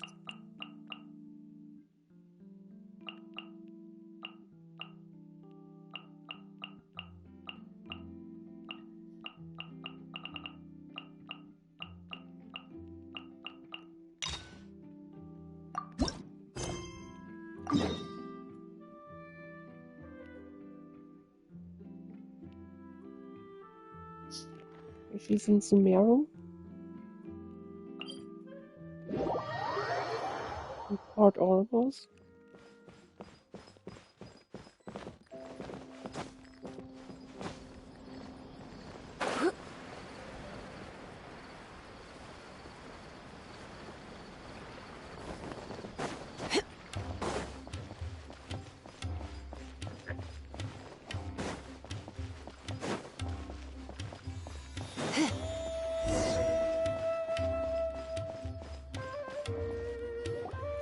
I thought I told him to spray it with water to retain moisture before applying the film. You can't treat a glaze lily like a cactus. If Sanjay does this again, the loss will have to come out of his food expenses. I'll go talk to him. At this rate, he won't even be able to afford eating cacti for much longer. Hey, Tainari! Oh, it's you two. It's been a while. What brings you to Port Ormos? We didn't have anything to do, and this place looked pretty lively, so we decided to stop by. But, what's with all the flowers around here? Well, Port Ormos is currently organizing a flower exhibition featuring flowers and plants from all over Teyvat, so I came to help out. The exhibition includes flowers from every corner of the world, each with their own unique properties and needs. With that in mind, the curator commissioned a flower pot from Kasharawar capable of retaining heat and moisture. Even so, an expert is still required to develop tailored transportation and care plans for each type of flower. Oh, and that expert is you, right? Not this time, no. I'm just here to help out. The expert in charge is someone else. It is Emily. Mr. Tainari! Sanjay! He confused the poisonous bulbs with garlic shoots, and he ate them!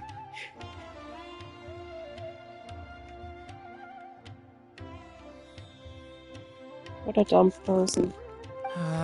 Never mind. Forget about what I said about the food expenses. Apologies, Traveler, Paimon.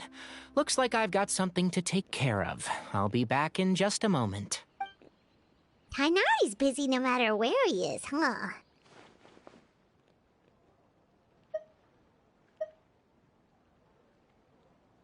Yeah, seems like it. Hey, don't look at Paimon like that! Paimon is super careful about what she eats. Well, looks like Tainari might be busy for a while. Let's take a look around the port in the meantime.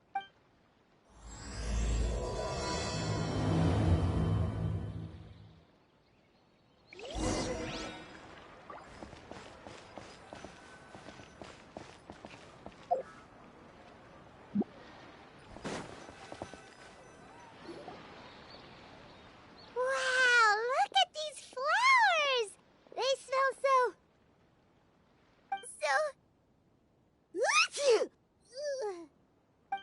Huh?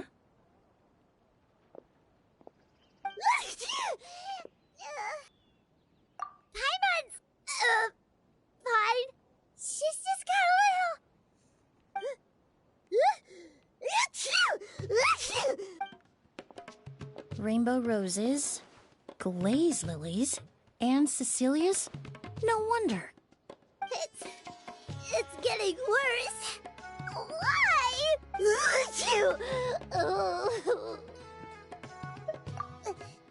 But, I was fine just a moment ago.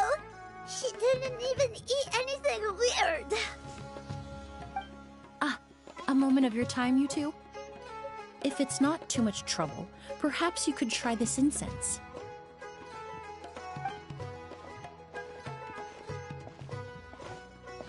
Incense? Oh, the scent is so nice! Wait!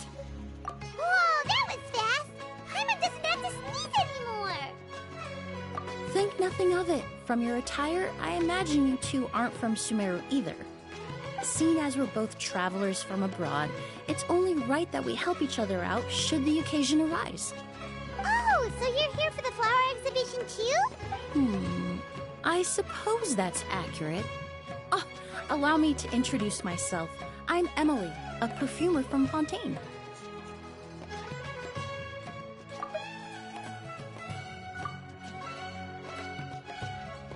Paimon is Paimon! Thank you so much for your help just now.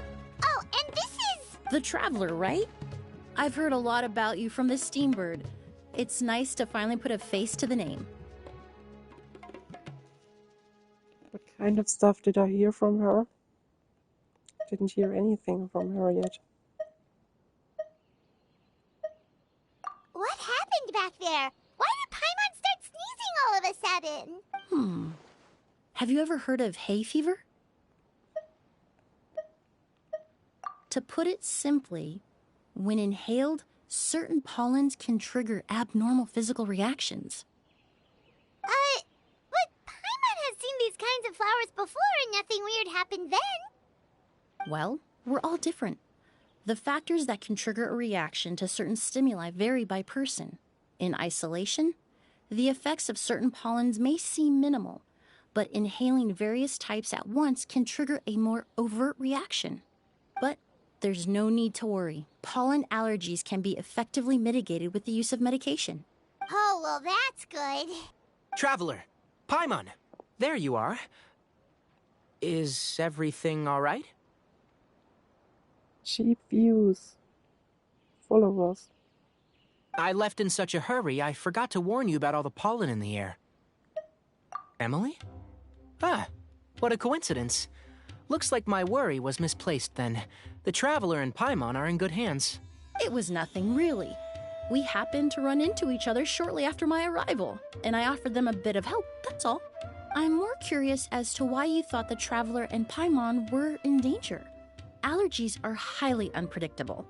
If you were concerned the pollen might trigger a reaction, that must mean something similar has happened in the past. Remember the first time we met? You fainted after inhaling Spirit Borneal.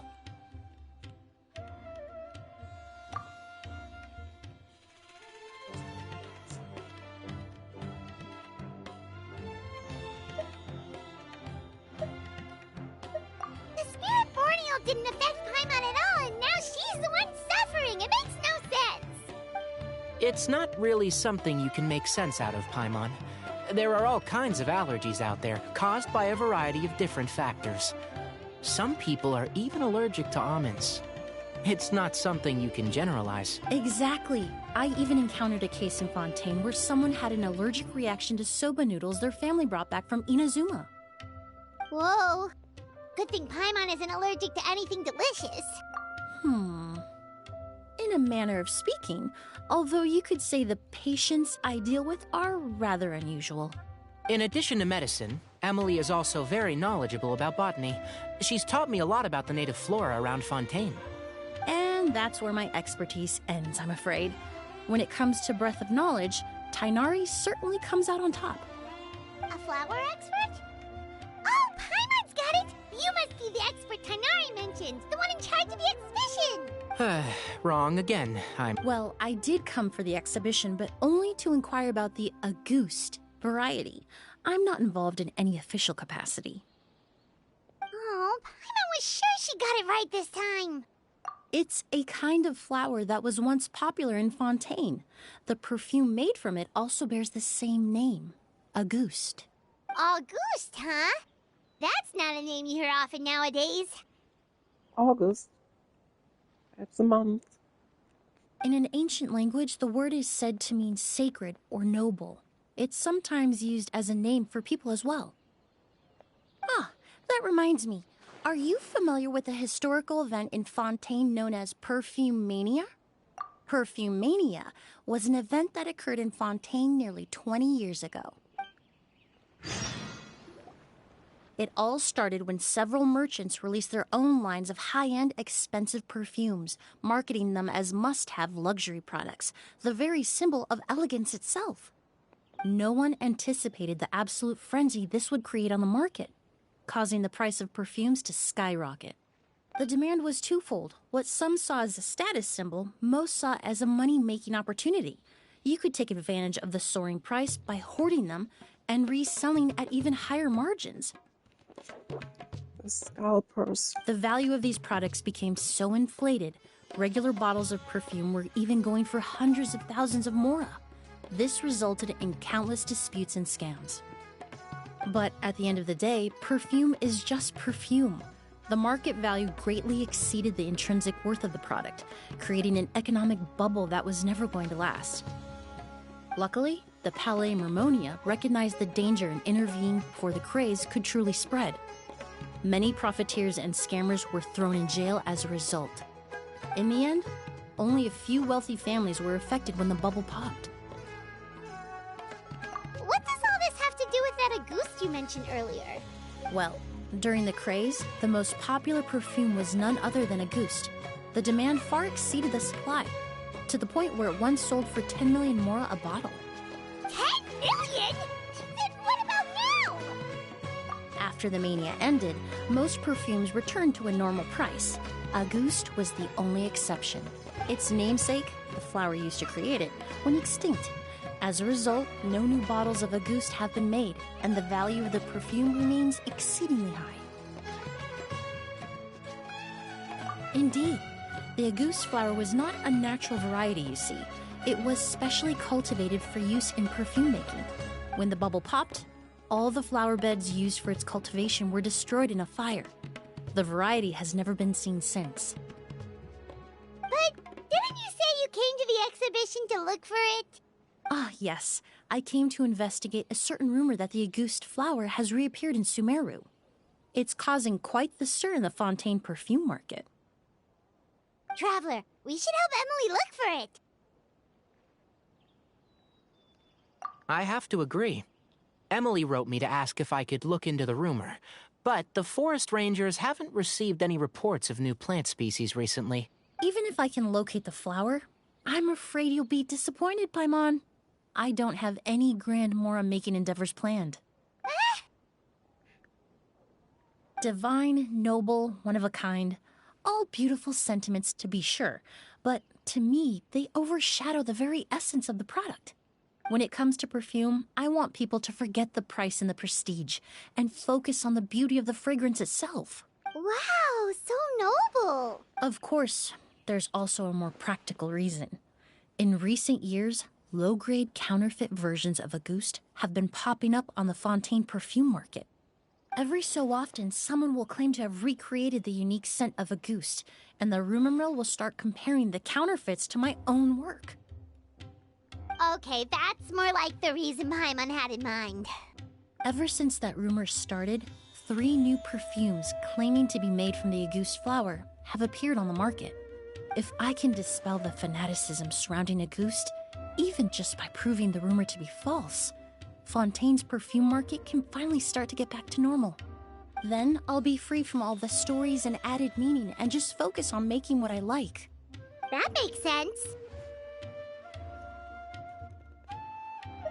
Oh, I would of course be grateful for your help, but I wouldn't want to trouble you. Well, you said it yourself. We're both travelers from abroad, so it's only right that we help each other out. Ha! I suppose you're right. Then you have my thanks.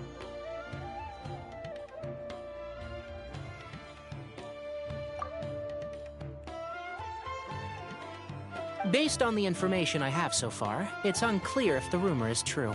Mr. Edgar also thinks it's too early to say. But you could always go talk to him.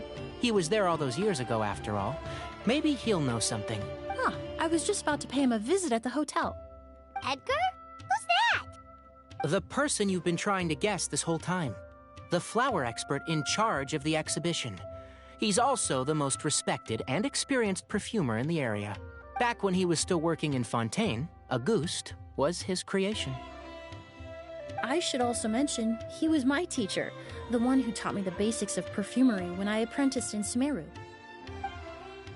So this guy was a famous perfumer in Fontaine, but then he came to Sumeru to teach people from Fontaine?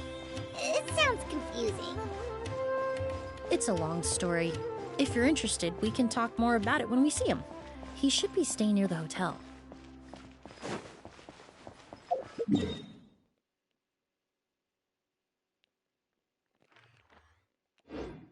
Oh, there.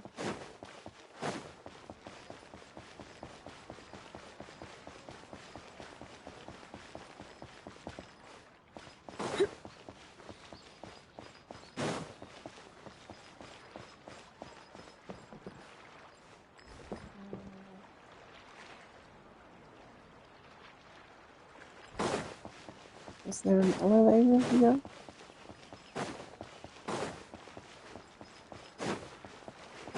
Yeah.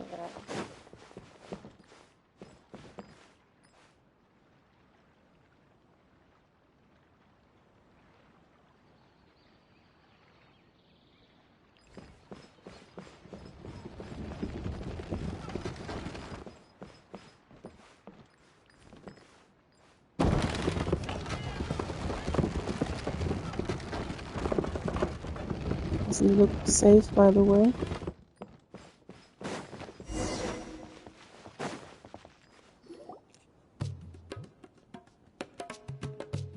Oh, look at all the flowers!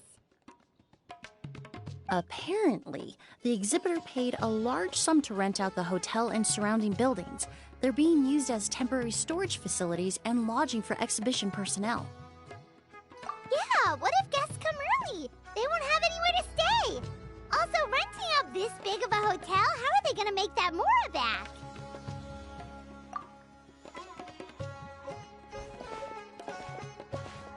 It's been so long, I almost didn't recognize you, Edgar. Well, you and your brother haven't changed a bit. Oh, yeah, all this catching up is nice and all, but let's get down to business. We need to talk about Kyria. Is he... Hold on, we have guests. It's nice to see you again, Master. Emily? Is that you? Oh, it's been years. Look at you. You're all grown up. I've heard you've become quite the famous perfumer in Fontaine. It would seem the student has surpassed the master. Oh, well, it's all thanks to your mentorship. Ah, hardly. I taught you the basics. Hearing you call me master, well, I'm not sure I'm deserving of that title. I've taught many students here in Sumeru over the years, but I've yet to see one turn out quite as accomplished as you. You're the only one who can take credit for that success. And who are these two? I don't recall you mentioning them in your letter. Ah, they're my new friends, the Traveler and Paimon. Emily's friends. Well then, the pleasure is all mine. And these two gentlemen? Are they friends of yours, Master?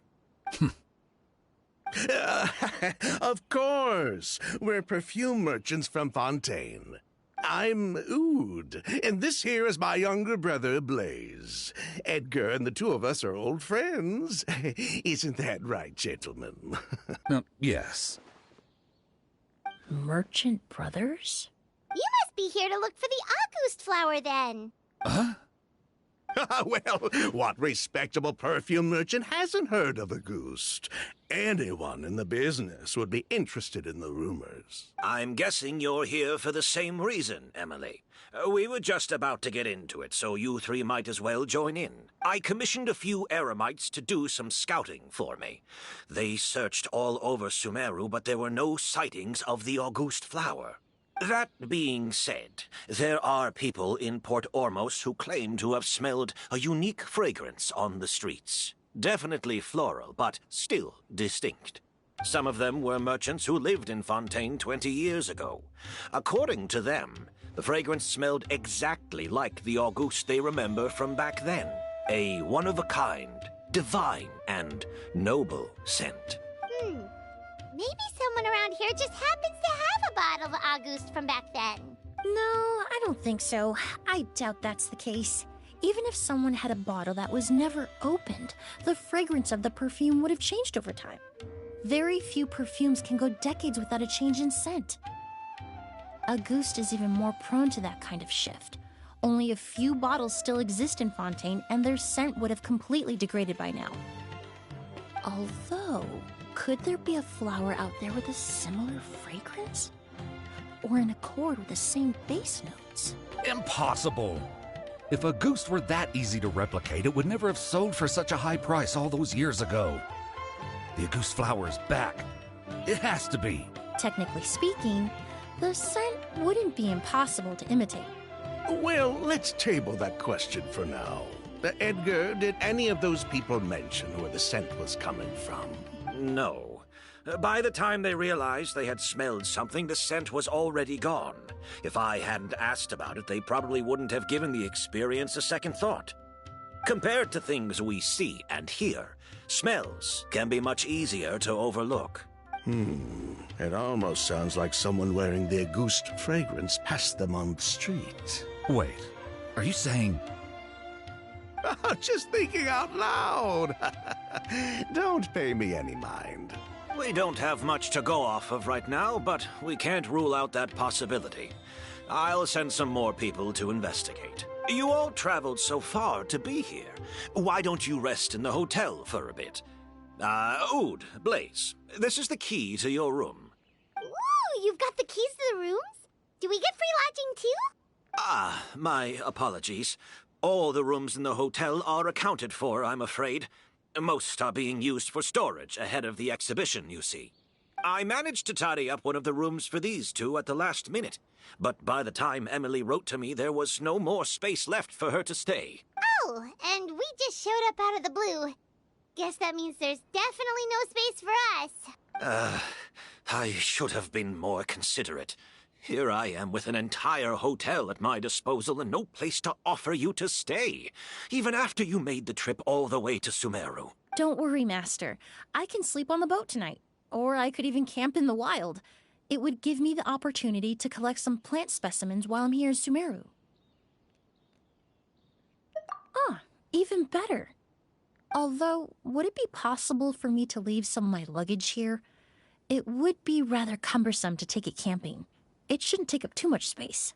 Well, about that...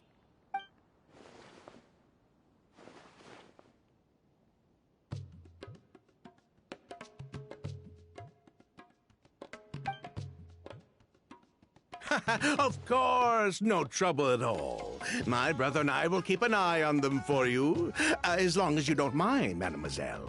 All right, then. Oud, why don't you take Emily inside and find a suitable place for her luggage? I'll prepare some refreshments and join you in a bit.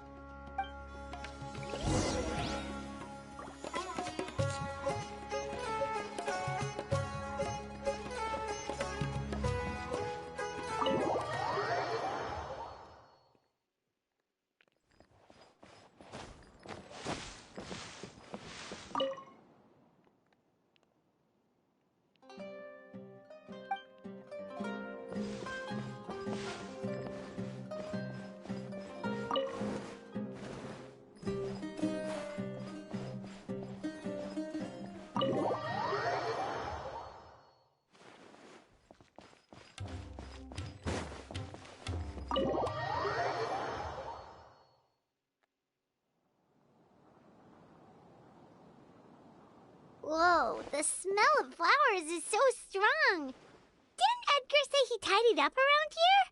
There's still so many flowers. Paimon took a peek through the window earlier and his house was packed with flowers. Looks like this exhibition is gonna be huge. No, that's a florist thing.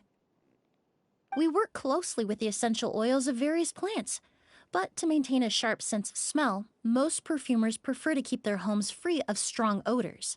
Oh, guess there's just too much to store for the exhibition then. Oh, this room seems to be a connected suite, and my brother will be staying on the other side of the suite. Blaze, while you're out, why don't you bring our luggage over as well? Blaze! Yes, of course. All right, then. Where can we find your luggage, mademoiselle? Blaze will go fetch it for you. It's still at the port. In addition to some daily necessities, there's also a case of amber wine that I brought back from Fontaine. Could I trouble you to bring that back as well? It would be the perfect way to repay you for your hospitality. How generous. I should thank you on my brother's behalf. You've stumbled upon his weakness. He's aloof about most things, but alcohol is his one true love. Is that so? Mr. Ood, Mr. Blaze, thanks for... Hey! What are you doing? That's Master's voice.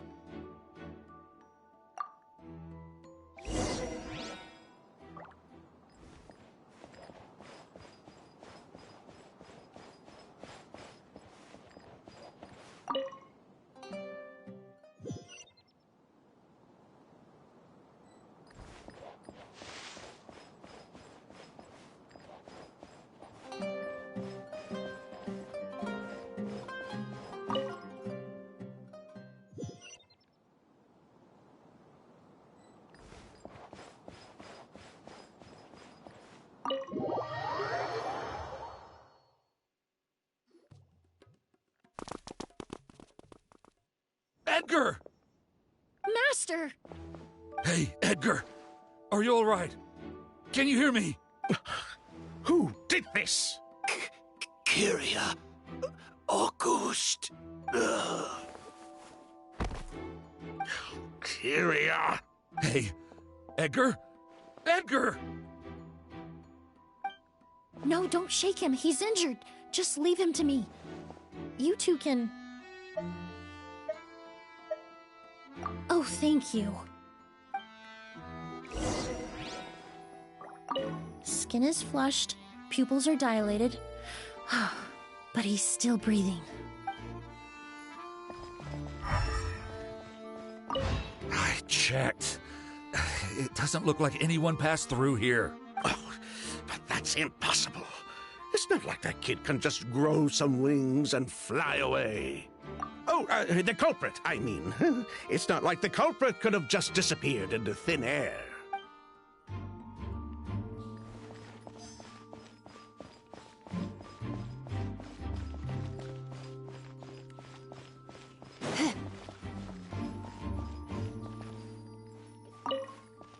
That strange smell around here. Is it coming from this bottle?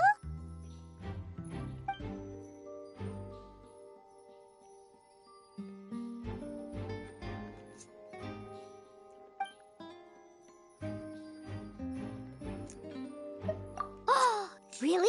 You think so?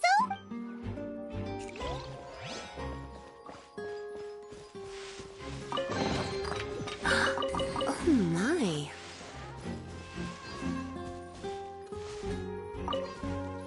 Do you think whoever did this was hiding in the flowers before they attacked Edgar?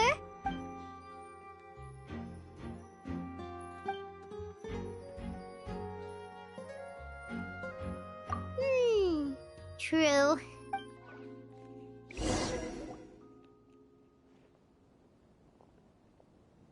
Well, we looked all over, but the only clue we found was that bottle. The most important thing we can do now is focus our efforts on treating Master. Can you help me move him inside?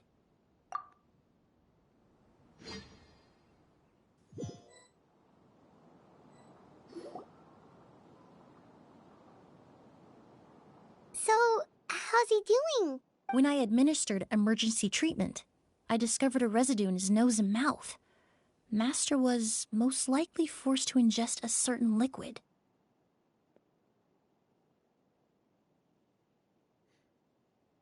He's still unconscious, and inducing vomiting could obstruct his airways. We'll have to look into other clues for now.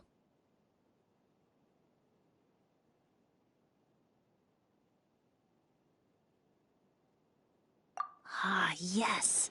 The scent is the same, but the chemical composition is still unclear.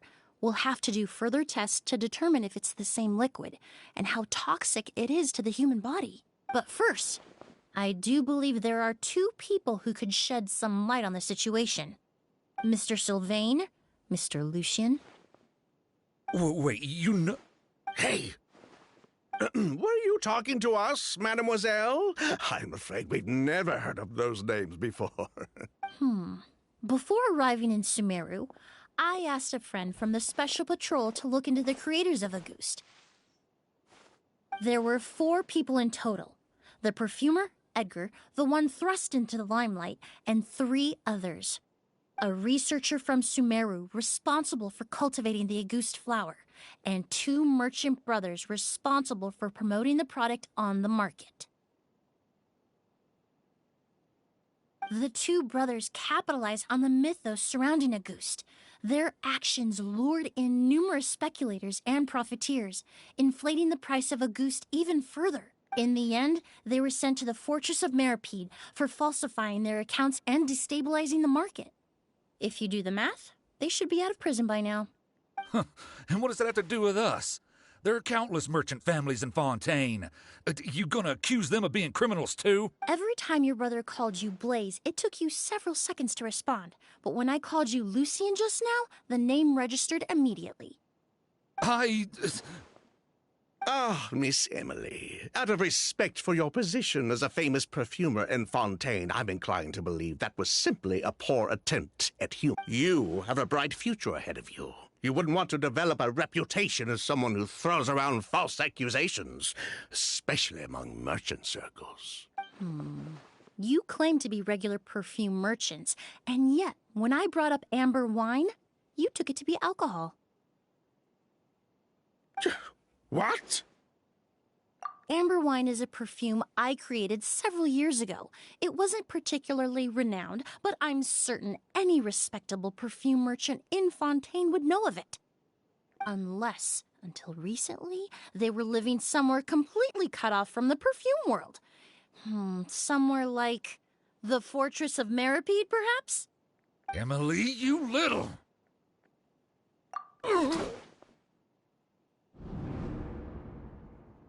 Don't misunderstand, Mr. Sylvain. I don't bring this up to criticize you. No matter what happened all those years ago, the court has already passed its judgment.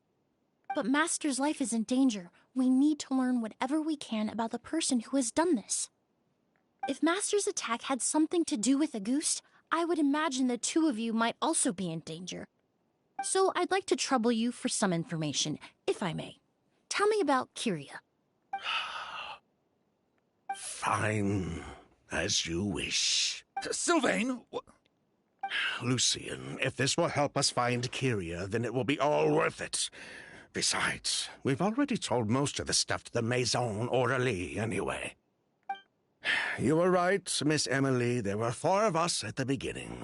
Myself, Lucien, Edgar, and the researcher from Sumeru in charge of flower cultivation, Vijava. Sometime down the road, the Marechaussee Phantom came knocking, saddled us with a list of accusations, and started looking into our books. They did their meddling, and my brother Edgar and I were forced to serve time in the fortress as a result. Sounds like he's still upset about that.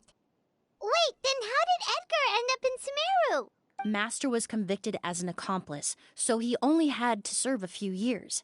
He decided to move to Sumeru so that he could put those events behind him. Still, Master was depressed for a long time after that. He stopped making new perfumes and focused on introducing students to the craft instead. That's how I met him. My parents had to relocate to Sumeru for work when I was a child, so I had the chance to study under him for a little while. But we can talk about that some other time. I want to hear more about this researcher, Vijava. Like us, Vijava was also staring down an investigation from the Marechaussee Phantom. But before the Phantom showed up at her door, she set all the flower beds on fire, along with much of the mora we managed to earn. All the Auguste flowers, everything we worked to create, was reduced to nothing but a... But destroying all that evidence, wouldn't that make things worse for her? It didn't matter at that point, because she died in the fire as well. What? Sounds like you did an investigation of your own. Why even ask us if you knew all of this already? The name wasn't mentioned in any of the files I reviewed either. but you two seem quite familiar with him.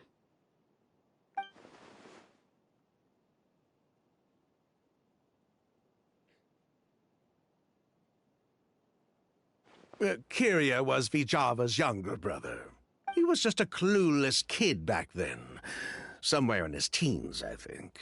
He helped his sister with her work sometimes, but that was pretty much it. He didn't have any idea what we were doing. Vijava kept him close most of the time. The three of us were probably the only ones who even knew she had a brother. After our operation was compromised, he disappeared. There were no signs of him until recently, when people started saying the August flower had reappeared in Sumeru. So, you think Kiria took something with him back then? Something that allowed him to reproduce the August flower? Vijava doted on the kid like you wouldn't believe. She even told us to give her cut to her brother if anything happened to her. If she left something behind before she died, believe me, Kiria's the one that has it. And judging by the liquid in that bottle, the August flower wasn't the only thing he reproduced. He managed to replicate the perfume itself.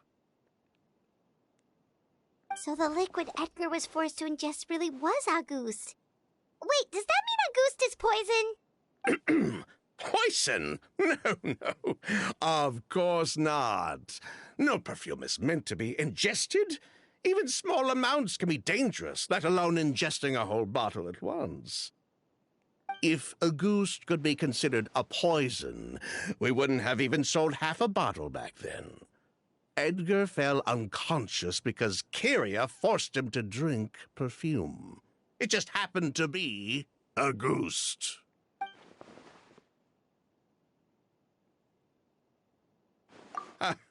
He probably thought we had something to do with his sister's death. But to tell you the truth, I have no idea why she did all that. We're not looking for Kiria because we have it out for him. We just wanted to see how he was doing. And, if possible, work together to bring back August. We only went to prison for a bit of fraud and market manipulation. It had nothing to do with the product itself. As long as we keep things honest this time around, bringing the product back to market would almost be like honoring his sister's memory. So that's why you never mentioned Kiria during your interrogation? Yes, exactly. We were just looking out for the kid. Anyway, that's all we know. If you're looking for information on what's in August, or what to do if you ingest it, there are only two people to ask. Edgar or Kiria himself. Well, at least we're able to say for certain that the substance Edgar ingested was in fact August. That gives us a direction for further testing. Well then, I'd say that was a very enlightening discussion. Well, glad to hear it. Lucian, let's head back to the room and rest a bit. With everything that's happened, there are things that need reconsidering. Yes, of course. Yeah, they're definitely hiding stuff. You think so too? That does seem to be the case. Pity we don't have more evidence. But based on Sylvain's tone of voice just now, I suspect further questioning will only result in more made-up answers. The way you exposed them like that, just based on a hunch, that was genius! Oh, right! Earlier you said you were only sort of a doctor, and that your patients were unusual. Oh yes, that's because most of the patients I encounter are already dead. So you're a forensic doctor? Close. I'm actually a forensic cleaner. Once the forensic team and the Marachese Phantom are done collecting evidence from the scene, I'm in charge of clearing away the final traces my patients leave on the world. In fact, with just a small alteration to the formula, the same tincture used as the base of perfume can also be made into a cleaning agent. Basically, there are two sides to forensics. Those who collect evidence to expose the truth, and those who clean up the smells, bloodstains, and other substances left behind at the scene. I've learned a lot in my line of work, and I've witnessed a lot of death. But this time, we may still save the patient. Actually, Traveler, could I trouble you to report back to Tainari and the officers at Port Ormos? We should update them on the situation. I'll stay here and continue to look after Master. Now that we have a sample of Auguste, I'm hoping further analysis won't be too difficult.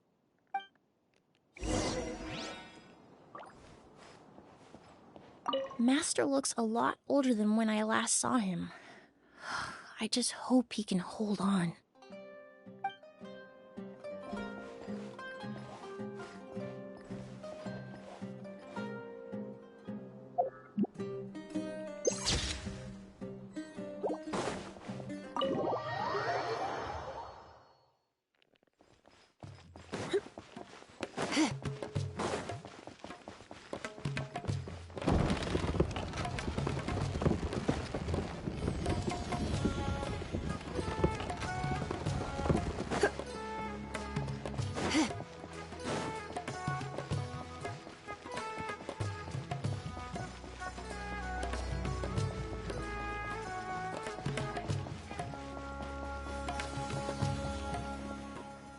Whoa, why the rush?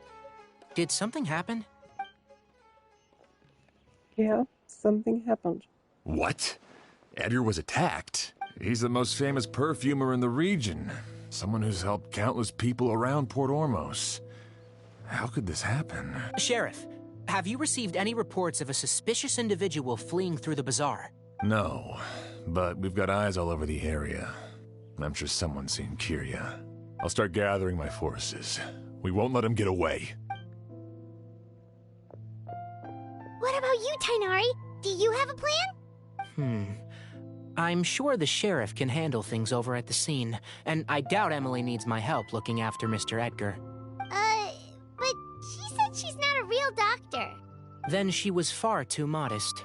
She may not be a doctor by trade, but she has a deeper understanding of human anatomy and pharmacology than most scholars from the Amorta Darshan. Not to mention the fact that Mr. Edgar's condition is related to perfume. Emily is certainly in the best position to help him. As for me, I'll head to the academia and see what I can learn about Vijava and Kiria. Oh, that's right! Vijava was supposed to be a scholar from Sumeru. Do you recognize the name? From Emily's letter, certainly, but that was the first time I'd heard of it. The academia produces a lot of scholars, and there are plenty of graduates who choose to pursue a career outside their darshan. I didn't have time to look into it earlier, but now it seems like Vijava's past could be critical to getting to the bottom of what happened to Mr. Edgar. I have friends in Sumeru City that can help me investigate. With any luck, we'll have news to share by tomorrow. I'll leave you and Emily to watch over things here in Port Ormos.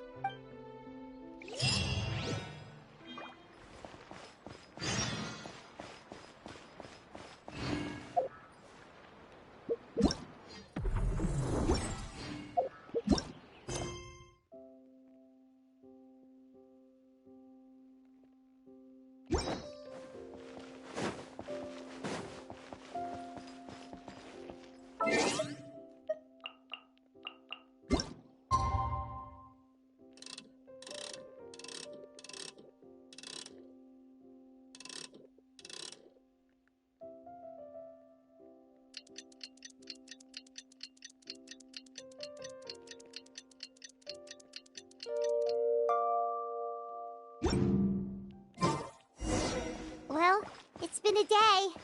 Wonder if Tainari's discovered anything. But things weren't looking good with Emily's master yesterday. We should check on things at the hotel first.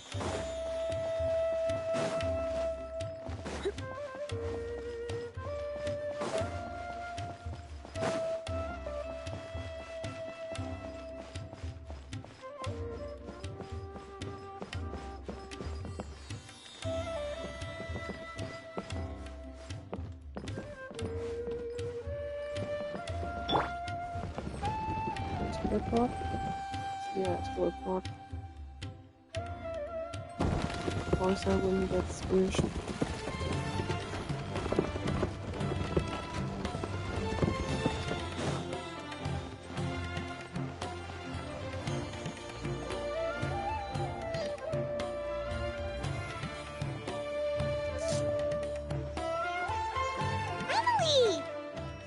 No longer in critical condition, thankfully. He's still very weak, but with a bit more rest, he should regain consciousness soon. My chemical analysis of Agus also went smoothly, although it certainly raised some questions. I was able to identify the components that give the substance its fragrance, but I also noticed an abnormal trace of elemental energy in the sample. Elemental energy? Hard to say. It was such a minute amount, proportionally speaking, like mixing a single drop of perfume into the ocean. I had to use one of the newest tests developed in recent years to even detect the traces present in the sample. Unless you were abnormally sensitive to elemental energy, I doubt it would have any effect, even if you use the product every day for 10 years.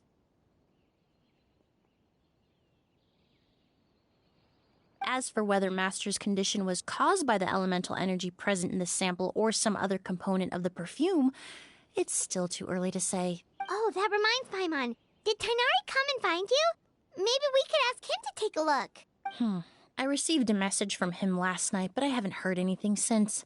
The message said he was looking into some information at the academia. Oh, Paimon thought he might have stopped by to see you first. Excuse me? Is Miss Emily here?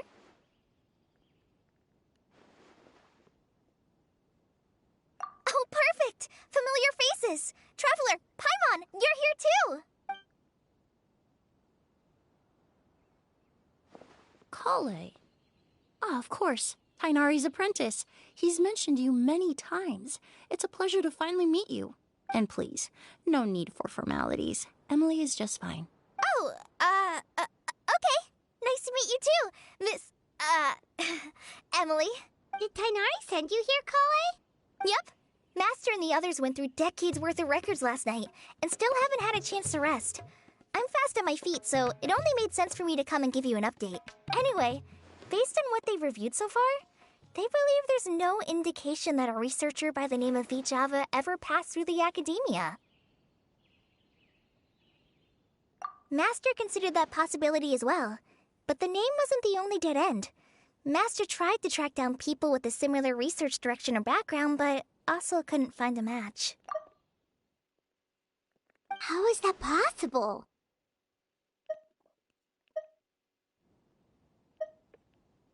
It's starting to seem very likely. If we want to figure out her true identity, I'm afraid another conversation with those two merchants might be our only...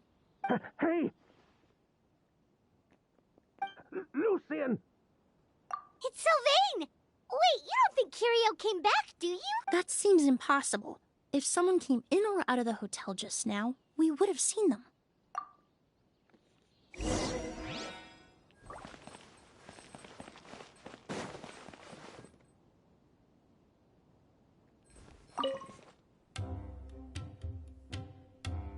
It's locked?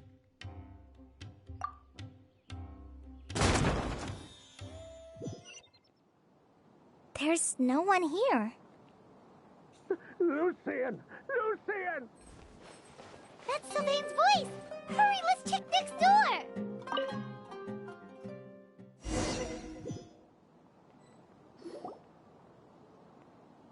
Lucian! Lucian! Come on! Wake up!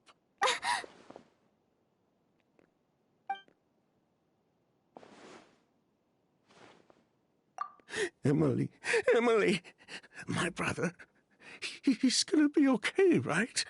He's just unconscious. Like what happened to Edgar. I'm sorry, Mr. Sylvain, but we were too late this time. No, no, that's not possible. Traveler, Kale, Mr. Sylvain has gone through a huge shock. He needs some space to calm down. Could one of you take him next door? It's not good for him to look at his brother's body like this. Of course. Leave it to me. Thank you both. Mr. Sylvain, Let's get you up. Here, take my hand. We'll take things from here. Just focus on getting some rest. Here, this way.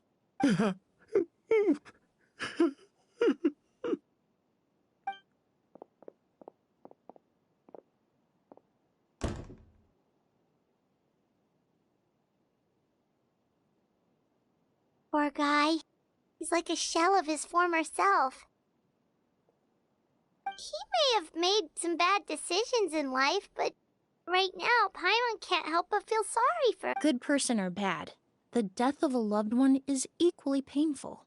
All the moments he shared with his brother, every hardship and triumph they endured together, are now memories he has to carry alone.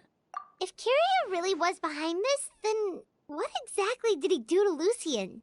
Lucien can no longer speak, but the traces left behind by his death most certainly can. Traveler, I've got things covered here at the scene. I'll leave you to contact the sheriff.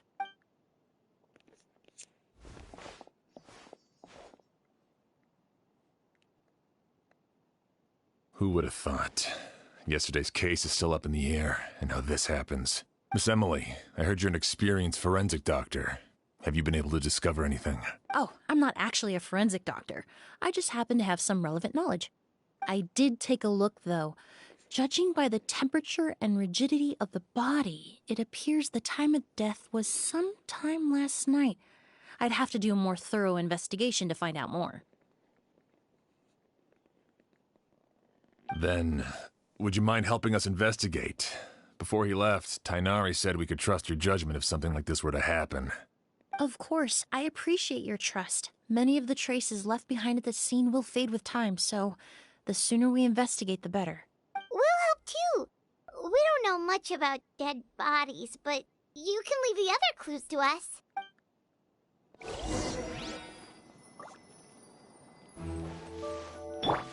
Pupils are dilated, skin is flushed. No overt external injuries or signs of a struggle.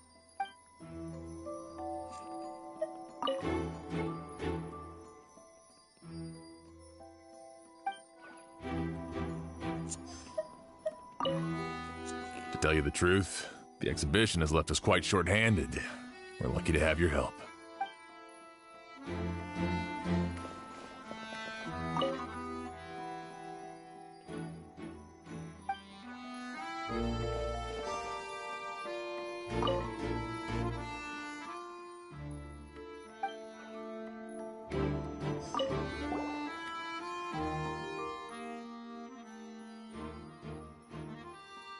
And the windows are shut tight too.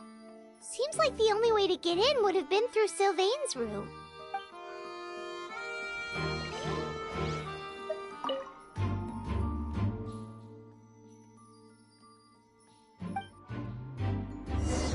Well, looks like we've investigated as much as we can. Let's go report back to Emily and Shiam.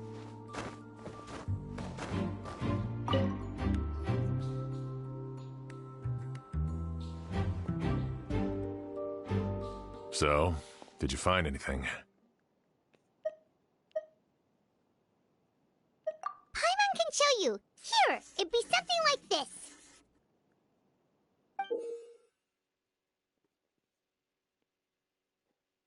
But entering through the room next door without alerting Sylvain...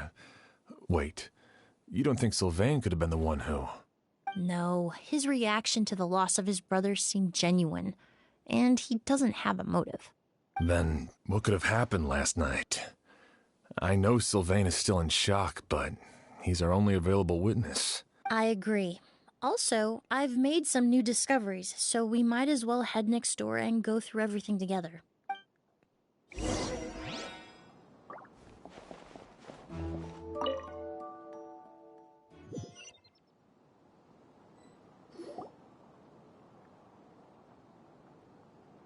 Mr. Sylvain, I need you to tell me everything you and your brother did since yesterday afternoon. Did you see or hear anything strange? After Kiria attacked Edgar, my brother and I were incredibly careful. we returned to our rooms and decided to lock all the doors leading to the hallway. The only door we kept unlocked was the one connecting our rooms. That way, if we heard any commotion coming from the other room, we could help each other. But I didn't hear any sort of commotion last night. Not a single noise. I woke up this morning, opened the door, and Lucian was... So, no movement from the room next door. No forced entry via Sylvain's room. No signs of a struggle at the scene. And no external injury on Lucian's body. What kind of cause of death are we dealing with here? I did notice a few things about the body. Lucian's pupils were dilated, and his skin was flushed. Very similar to Master's symptoms after the attack yesterday. There weren't any traces of liquid in his mouth or nose, so it's unlikely he was forced to ingest anything. The more plausible explanation is that he inhaled a substance without knowing it, and I'd say that substance was likely a ghost. A goose? No, that's not possible. Inhaling a goose won't kill you. And anyway, it would have been for just one night. No, that's not what I meant. Emily, you ran your tests, didn't you? Go on, tell everyone whether you found any poison. No, I didn't find any common toxins. See? A ghost is harmless. The market response proved that years ago. That may be true for most people, but not for everyone.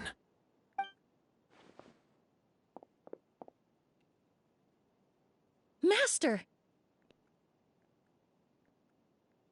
Edgar? You're up and about already? Thanks to Emily, I'm out of the woods for now. Sylvain, no matter how hard you may try to hide it, the truth will always come to light. Edgar! Even if we could keep it a secret for another 10 or 20 years, do you think Kyria would just let us be? No, he would never give up. Not if he's doing all of this for Yelena.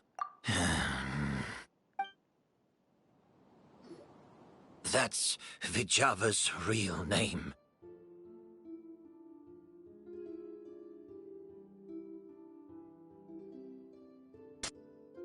Yelena wasn't a scholar from Sumeru. She was an exiled Fatus from Snezhnaya.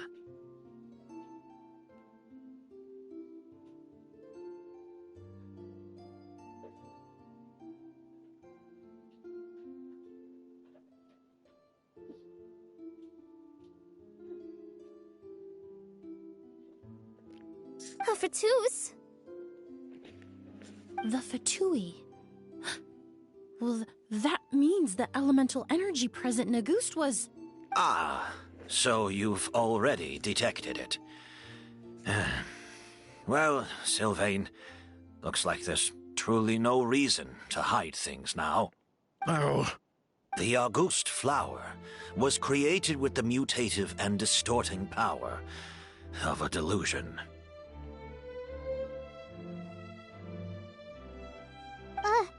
A delusion?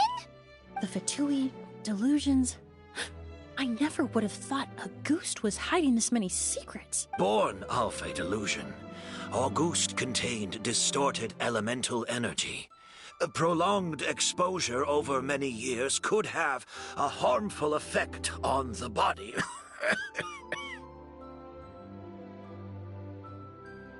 That's enough, Edgar. I'll take it from here. At first, Yelena wanted to keep refining the perfume and the flower, but no one knew how long the perfume mania was going to last back then. It didn't have any effect on ordinary people anyway. Every day we postponed going to market was another day of lost earning potential. So you decided poisoning people was worth the risk? Listen, it's not like it was good for business. But all that talk about a goose being harmful over time, Yelena was just speculating. The impact was practically negligible. Unless you were particularly sensitive to elemental energy or had an entire bottle shoved down your throat like Edgar. You could use the product for decades and be completely fine. It may be true there are no records of Auguste poisoning in Fontaine. But even if no one was acutely poisoned, willfully bringing a product to market despite explicit knowledge of its harmful effects is still a serious crime.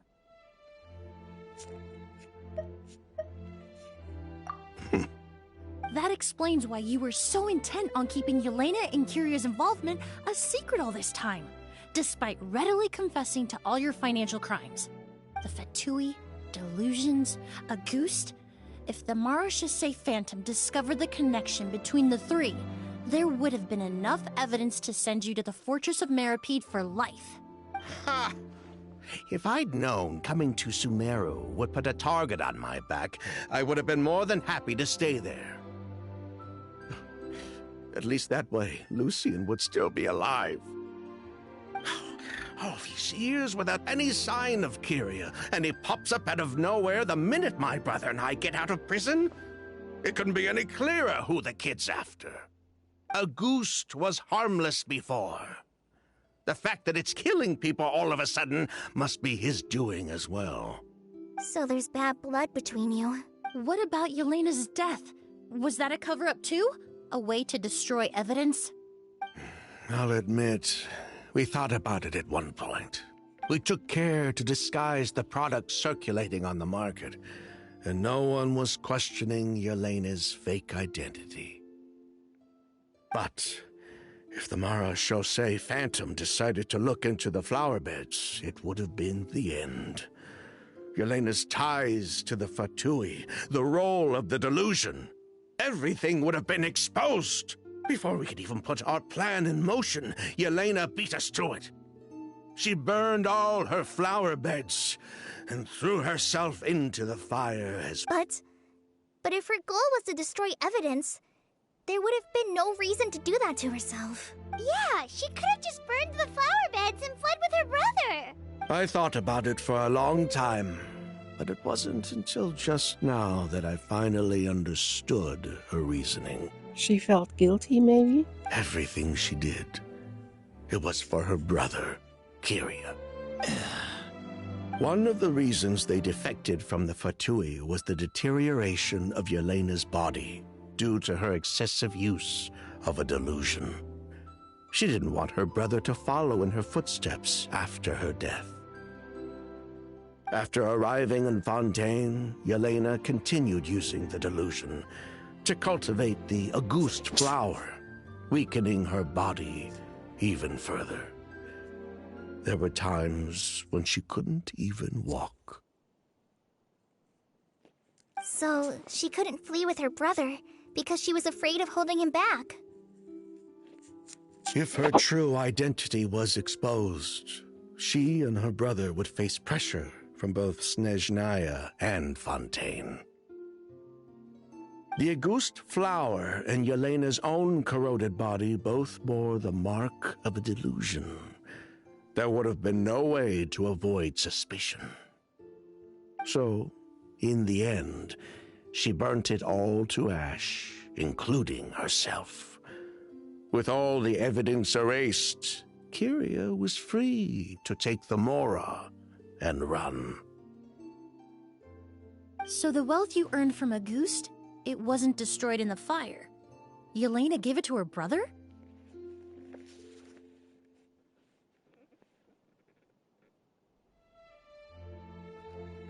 Most likely. Before Yelena died, she said if anything happened to her, she was going to leave everything to her brother. We just didn't realize she meant our cut as well.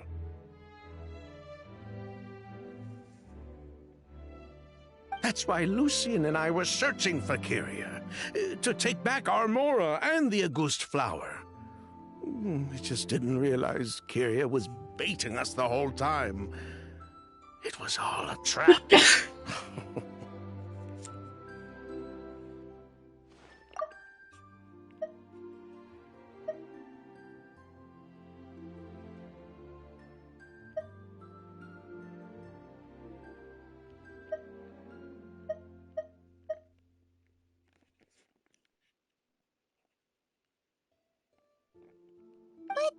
Why is Kyria out for revenge anyway? Doesn't he know about Yelena's decision to sacrifice herself? I don't think he knew his sister was nearing death. Yelena always wore heavy makeup around him to conceal her deteriorating appearance. She kept herself busy with work to keep out of sight. That way her brother wouldn't notice how she could barely walk. Then all we'll need to do is tell Kyria what really happened, and then he'll give up on his revenge. I'm not so sure. Even if he knew the truth, he'd still find someone to blame. He might think Yelena was forced into using a delusion to cultivate a ghost, or something like that. It's hard to pull yourself out of that kind of hatred, especially when you've been living in that headspace for so many years. Very true. Even if Yelena's death was her own choice, I wouldn't call myself innocent either. Edgar, what are you talking about? Think about it, Sylvain. If we hadn't been in such a hurry to capitalize on the perfume mania all those years ago, do you think Yelena would have elected to take those risks? If we hadn't been so blinded by greed, so insistent on increasing the scale of the flower cultivation, do you think Yelena's health would have deteriorated as fast as it did? If we hadn't invited the Marechaussee Phantom to our doorstep by breaking the law at every turn, Yelena could have survived.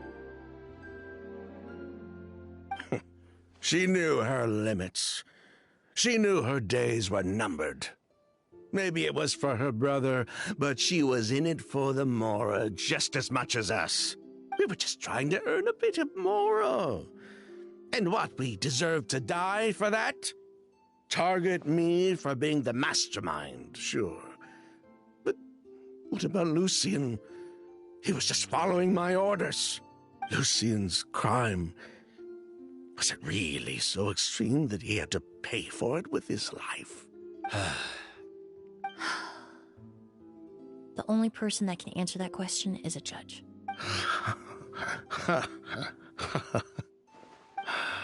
Fine. I've said my piece anyway. Drag me back to Fontaine to stand trial. I don't care. 3 people from Fontaine, 1 from Snezhnaya, and a crime committed in Port Ormos. What a headache. Well, we can only wait until the Academia sends someone to deal with it. I'm guessing we'll have to contact Fontaine as well.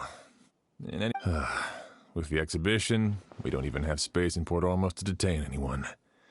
Such a headache. The hotel could suffice. You could station a few officers to keep an eye on Sylvain and myself. Although with Sylvain's mental state and my physical one, I don't think you need to worry about a jailbreak. Mr. Edgar, are you saying... If Sylvain is to stand trial, then I deserve the same fate. A crime is a crime, accomplice or not. I'd just like to take care of a few things before I go. Say goodbye to my plants and all that. As for Sylvain, I'm sure he also has some goodbyes of his own.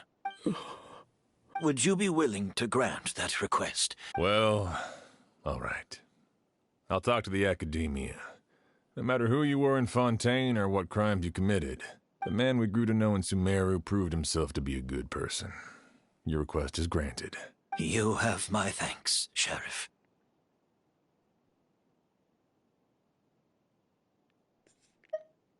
Happened tonight? Oh, you mean the possibility that Kyria might try to finish what he started? Yeah, all we know is that he uses a goose to poison people, but we still have no idea how to catch him in the act. If he targets Sylvain or Edgar again, we might not be able to stop him. That may be true, but what if we can take advantage of his desperation? If we take advantage of this situation and lure him in on purpose, we might finally have the chance. Master, no. That's too dangerous. So, that's your plan. If Kyria learns we're being taken away tomorrow, his last chance to enact his revenge would be tonight. In other words, you want to use us as bait to capture him. Capture? Not necessarily. I just want to talk. What? Are you afraid of him? Afraid? This is my only chance to make him pay for what he did. I'm spending the rest of my life in prison anyway. I can't just sit back and let him ride off into the sunset with our fortune. There's no way I'm letting him get away with it. Not after what he did to Lucian. As for the danger, everyone else just needs to make preparations in advance to protect us. I'll admit, it could work. We just need to spread the word that Edgar and Sylvain are leaving tomorrow. Then I'll station some of my men around the hotel. If we have your assistance as well, our chance of success would be even higher. I still have some reservations. But if you insist on carrying out this plan, I won't deny you my help. I'll also keep watch. Although I think Sylvain and myself should remain alone in our respective rooms. If Kyria noticed another person in the room, he might decide to turn back. And besides, it's possible he's already transformed Auguste into a potent toxic gas. You mean if he doesn't see a way to get his hands on the two of you, he might get so desperate that he'll just start using Auguste on everybody? If that were to happen, everyone's standing guard. Even the innocent citizens in Port Ormos would all be in danger. That's why everyone else needs to keep to the shadows. You're still recovering. You need to rest. This old pack of bones doesn't bounce back like it used to. I suppose I'll just have to leave the rest to you.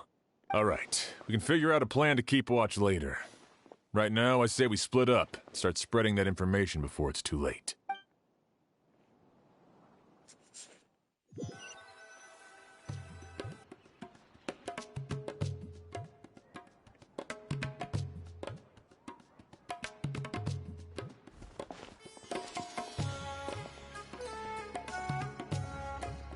Have you heard? Mr. Edgar's been detained. He's being taken away tomorrow. What?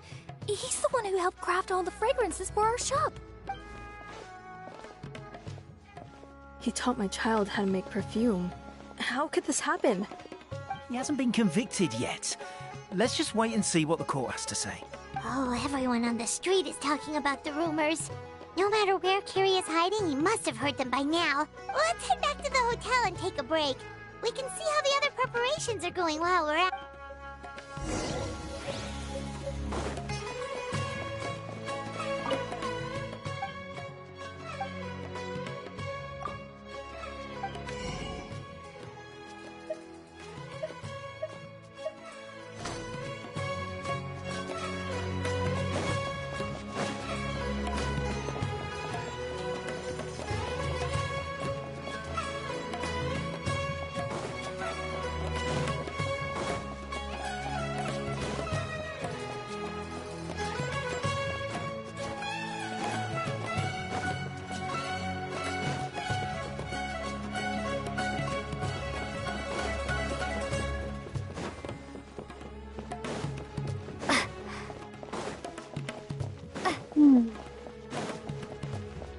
How do I get up there?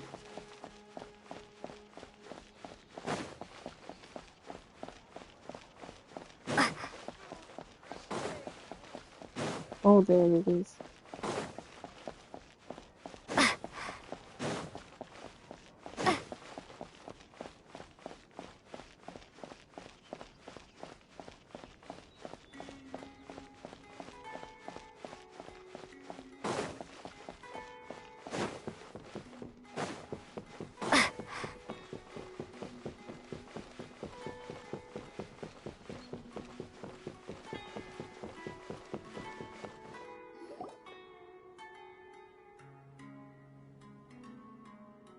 Emily, Sheriff Xian wants to talk to you and the Traveler about our plans for the Night Watch. Thank you, Kale. But first, here, I prepared a kind of herbal tea that helps calm the spirit. Why don't you have some? Oh, that's very kind of you, but I'm okay. Oh, it's not good to be so tense, especially when we've got a long night ahead of us. I don't mean to put you on the spot, but I couldn't help but notice that something seems to be on your mind. Was it that obvious? You seem very preoccupied with Kiria's revenge. If there's anything you want to talk about, I'm happy to listen. Oh,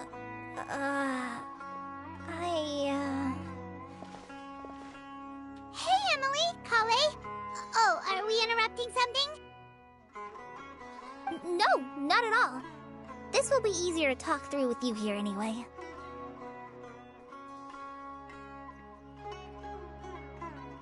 I've just been thinking. If Kiria has the capacity to commit murder while remaining completely undetected, why didn't he target Sylvain along with Lucien last night?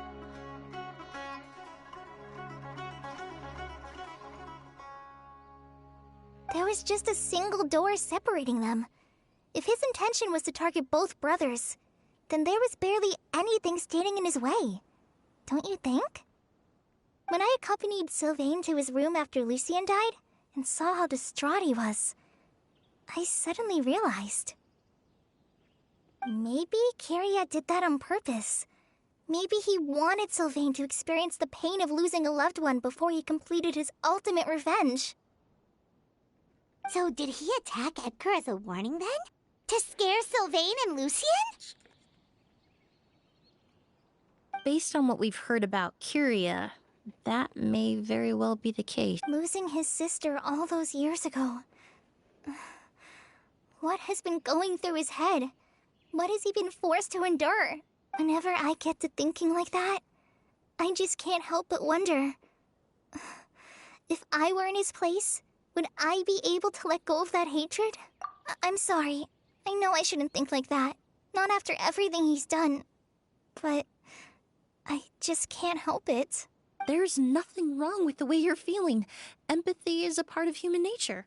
In all my years of cleaning up crime scenes, I've witnessed countless families mourn their loved ones. Their cries of devastation and anger still echo through my mind. Some of them even try to stop me, begging me not to erase the last remnants of their loved ones. But getting swept up in those emotions will corrupt your judgment.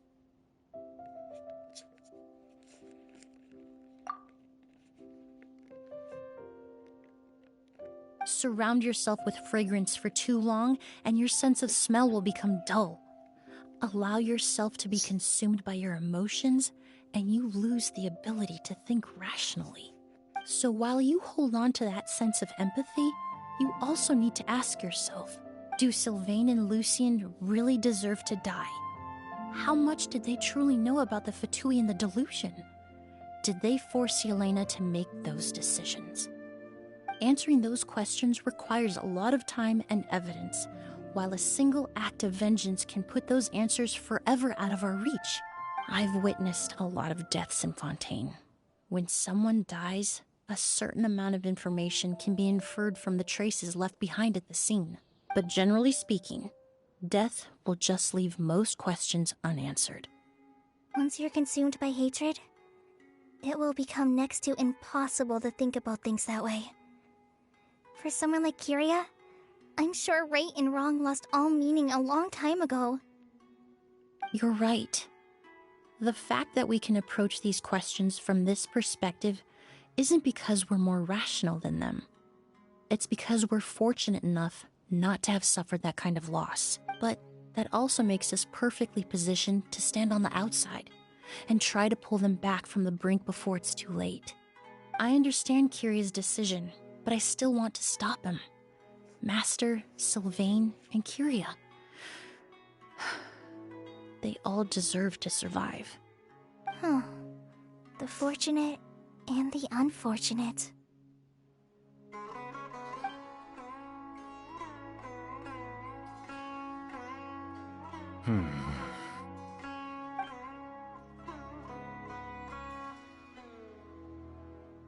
Emily, Traveler. Huh? Edgar, you're here too? Oh, it's you two! Didn't you head back to your room to rest, Edgar? Is it really okay for you to be out and about like this? A little exercise never hurt anyone. Besides, I don't have much time left in Sumeru. So I'd like to take care of my plants while I still can. We could do that for you, Master. No need. I've grown attached to these flowers, and this is my last chance to say goodbye. Come tomorrow. I'll be happy to entrust their care to you. I would imagine Sheriff Sham is here for a more important reason. The Night Watch! You mentioned earlier that we still need to confirm our plans. That's right. I've stationed some of my men around the surrounding area, but we still don't have anyone standing guard next to Sylvain's room. Exactly. After some discussion, we concluded that Sylvain has the highest risk of being attacked next. You're the most skilled fighter here, Traveler. And Emily's expertise is sure to come in handy in a pinch. That's why I want you two stationed next to Sylvain's room. So, are you up for it? Sounds perfectly reasonable. I'll be glad to have your help tonight, Traveler.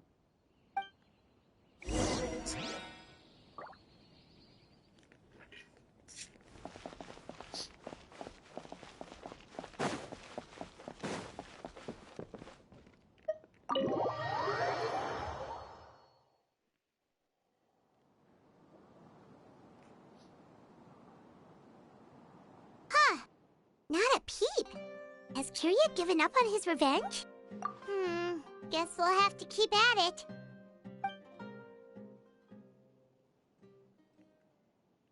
Still nothing unusual. Paimon took a peek into the room next door and Sylvain's already sleeping. Perhaps Kirya's true motive was simply forcing Sylvain to confess his crimes. No, that can't be right. If all he wanted was for Sylvain to be convicted for his true crimes, he could have tipped off the Marechaussee Phantom years ago. There must be something we're missing. Something extremely important. Maybe we just need to calm down a little. How about some tea? That herbal blend from earlier was pretty tasty. You're right. Maybe we can look for a different distraction then, like looking at the flowers. Oh, there's a glaze lily here. Paimon didn't notice it earlier. Flowers, glaze lilies, incense. Oh no! Sylvain's room! Quick! Wait, what?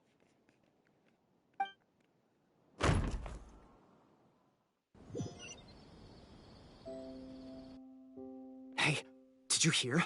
Someone was attacked again last night. It was the older of the merchant brothers, right? Yeah, I think his name was Sylvain. Poor guy was murdered in cold blood. First it was Mr. Edgar, then that merchant named Lucian, and now this. Listen up, everyone. This is an active crime scene. Please, no loitering. It's been 3 days and they haven't even caught a glimpse of the guy. What is going on? Do you think it could be the work of an evil spirit? I mean, how do you get away with something like that with so many people watching? Keep it moving, everyone. No loitering.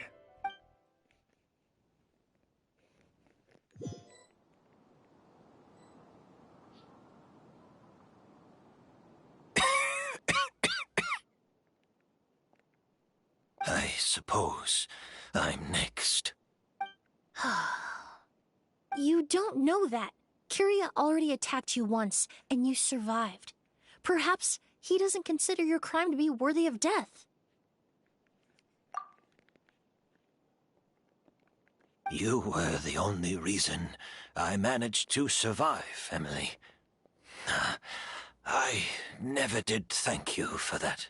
Even if I wasn't there, Tainari was also in the vicinity. He would have been able to help.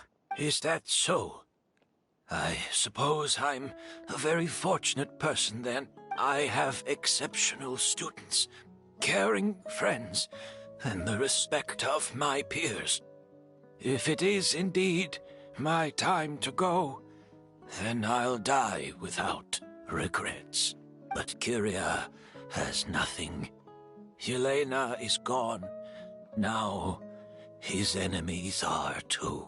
It really makes you wonder if there's even a reason to keep on living. If you really want an answer, I suppose you'll have to ask Kyria himself, once we finally catch him. Well, I hope it all goes well.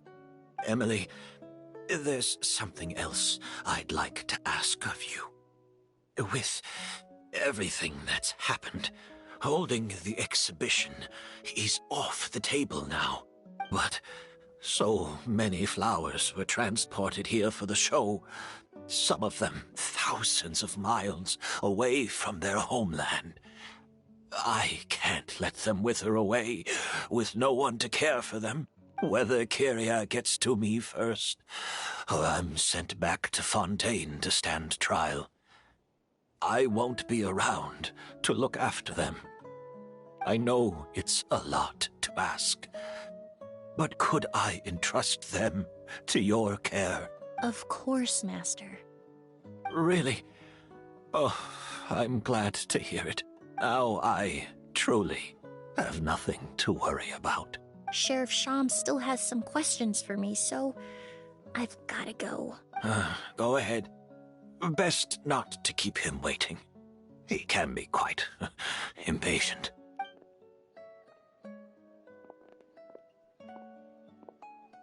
I'm sorry, Master.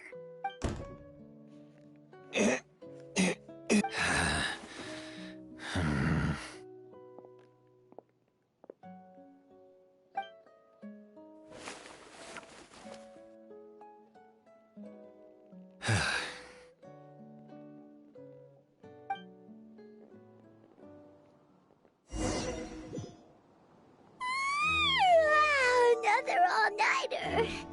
Paimon sure hopes Emily's plan will go well. Emily still isn't back. I hope she didn't run into any trouble. Yeah, that's true. Traveler, I had my men start spreading the information you requested.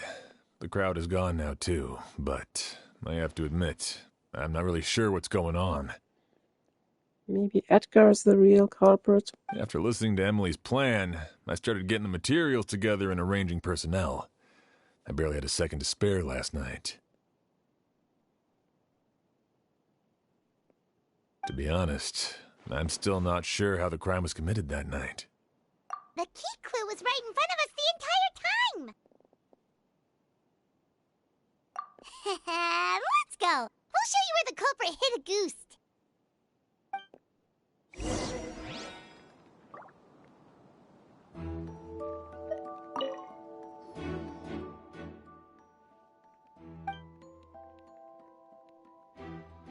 This is it! The glazed lily, huh? I think I've heard of it before. It's a flower from Liyue, right? Well, did you know it only blooms at night? Emily, you're back! Exactly as expected. A flower that only blooms at night. Ah, like the Neelitpala lotus. Exactly. Although the Neelitpala lotus wouldn't be a good substitute in this scenario. When it's closed, the gaps between the petals are too large. That's why Kyria chose the glaze lily as his mechanism. He would start by preparing an Agus sample.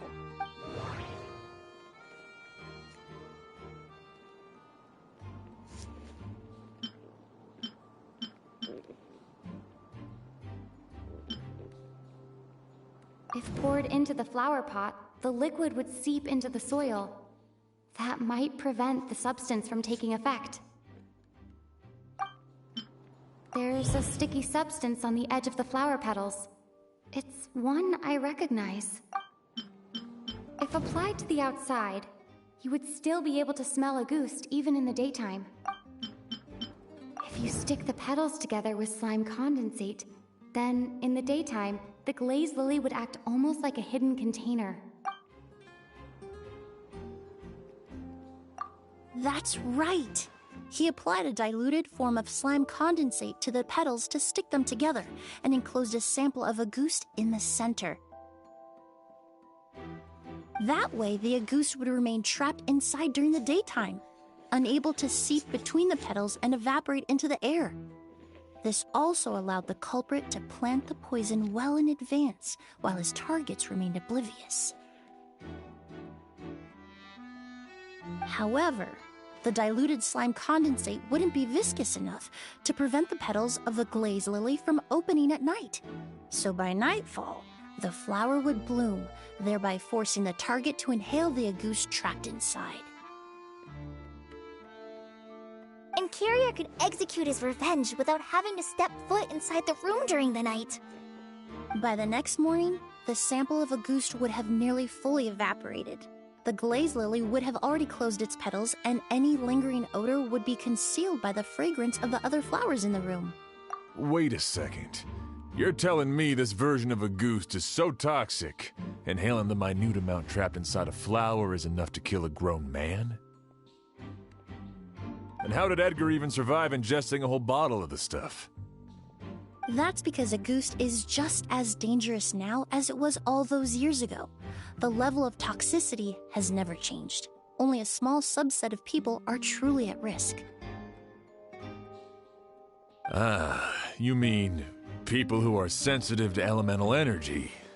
So it's just some sort of happy coincidence that Sylvain and Lucien are allergic to the stuff? That can't be right. They were involved in the operation all those years ago. If the stuff gave them a bad reaction, they would have known from the very start. I wouldn't use the word allergic necessarily. It's more like they're susceptible to its effects. But that distinction isn't important right now. You can think of it this way. It's not that Sylvain and Lucien are innately sensitive to elemental energy, but that Kyria found a way to ensure that they would be. In Fontaine, I experienced how drinking primordial seawater made me more attuned with the element of hydro. But that substance would be hard to get around here. All kinds of essential oils commonly found in alchemical products can temporarily increase elemental affinity. But it would be difficult to force someone to use them without knowing it. The incense I smelled earlier seemed familiar. Thinking back on it, I'm almost certain it was the scent of Spirit Borneal. In Sumeru, scholars use Spirit Borneal to aid meditation and stimulate their connection to the Dendro Archon.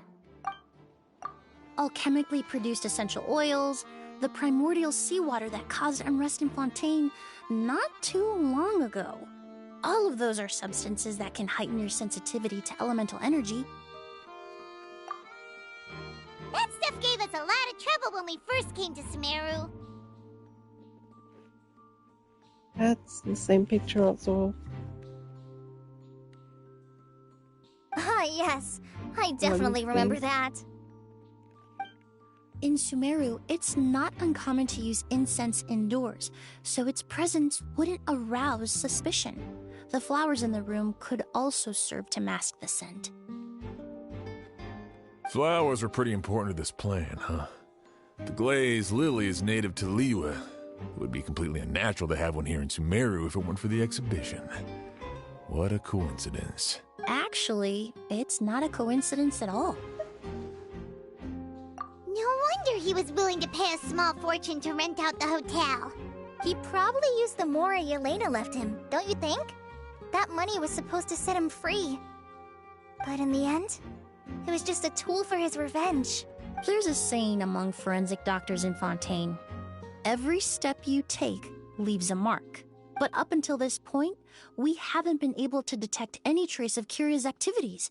That's not because he was coming and going undetected, or because he's some kind of evil spirit, but because he's been disguised as someone else this entire time. Creating such an intricate mechanism out of a glaze lily, setting up the Spirit Borneal in advance, and it all points to one person. The expert in charge of the entire exhibition. The Mora spent to rent out the hotel, the way the Auguste flower was cultivated, the method used to disguise his appearance, it all points to one person. The boy who inherited Yelena's legacy, her younger brother.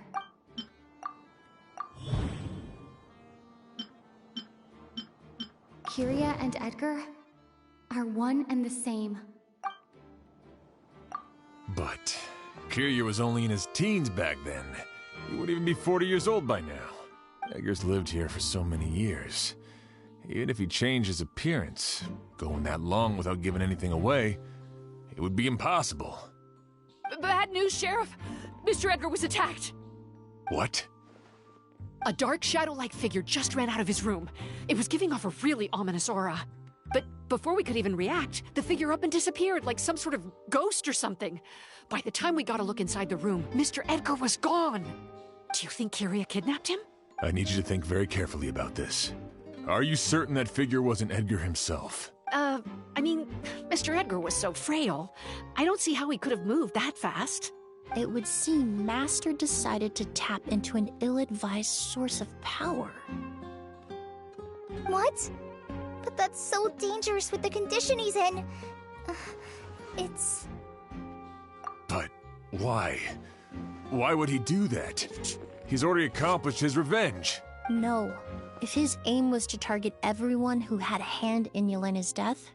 If he left Sylvain alive yesterday, not out of a desire to see him suffer, but to confirm the truth about why Yelena chose to die...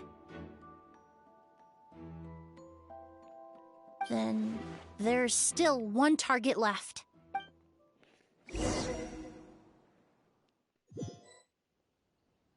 The shadow-like figure ran in the direction of the elevator, and my partner immediately chased after them. We should hurry before they're forced to confront each other.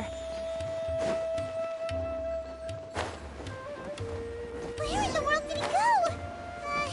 Let's ask the merchants nearby.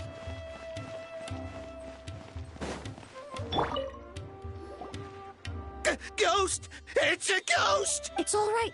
Please, calm down and take a deep breath. I saw a black shadow. It ran right past me.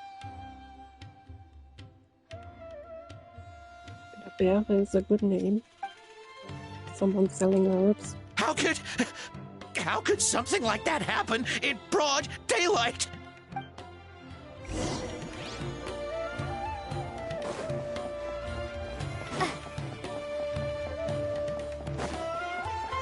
This is terrifying. This is terrifying. Indeed. No! Don't come any closer!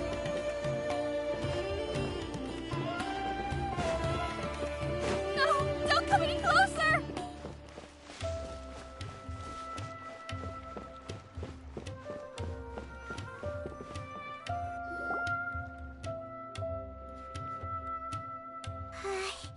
If we go any further, we'll be out of Port Ormos. There'll be hardly any witnesses. It's all right. I can detect a faint whiff of the scent from here. I would say he passed by this location not too long ago. It's this way. Please, follow me.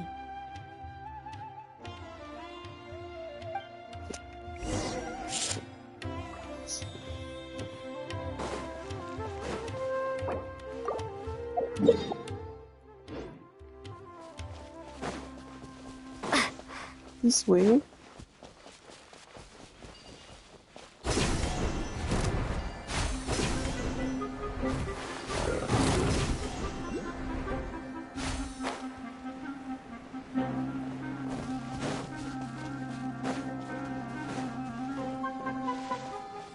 I don't think so.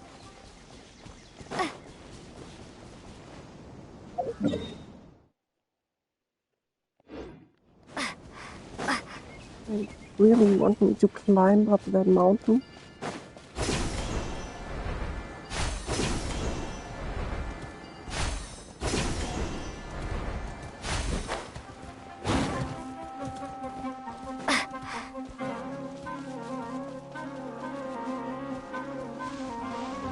Oh. That's people.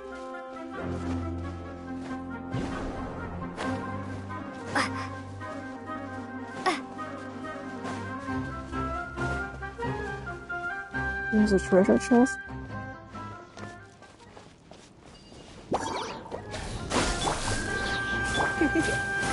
Nice and spicy. You're in for a little shock.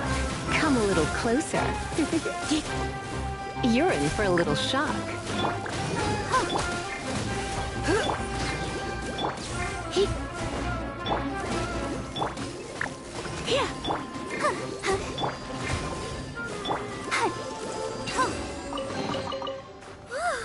Look at it sparkle. The scent is getting stronger. This must be the place.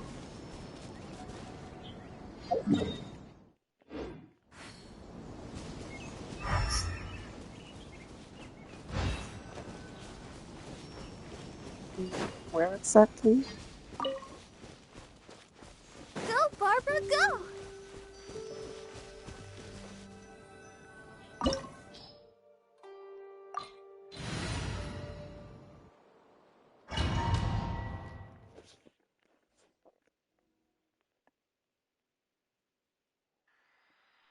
Oh! O's! It didn't look like an entrance to a cave. Are you alright? Were you attacked? No, I'm all right. I was just chasing after that figure, and then all of a sudden, I didn't feel so hot. Let me take a look. The air definitely feels heavy. It smells nice, but for some reason, it's hard to breathe.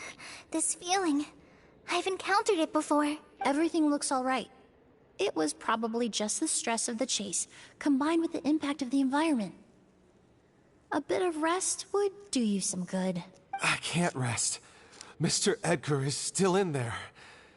He taught my sister how to make perfume. He's a good man. I can't just abandon him to die by Curia's hand. O's, you need to calm down and listen to me. Edgar is the one we're after. He and Kyria are the same person. But how is that possible? I thought you said Kyria was in his 30s. Mr. Edgar is 70-something. Changing your appearance to look decades older, that doesn't seem possible.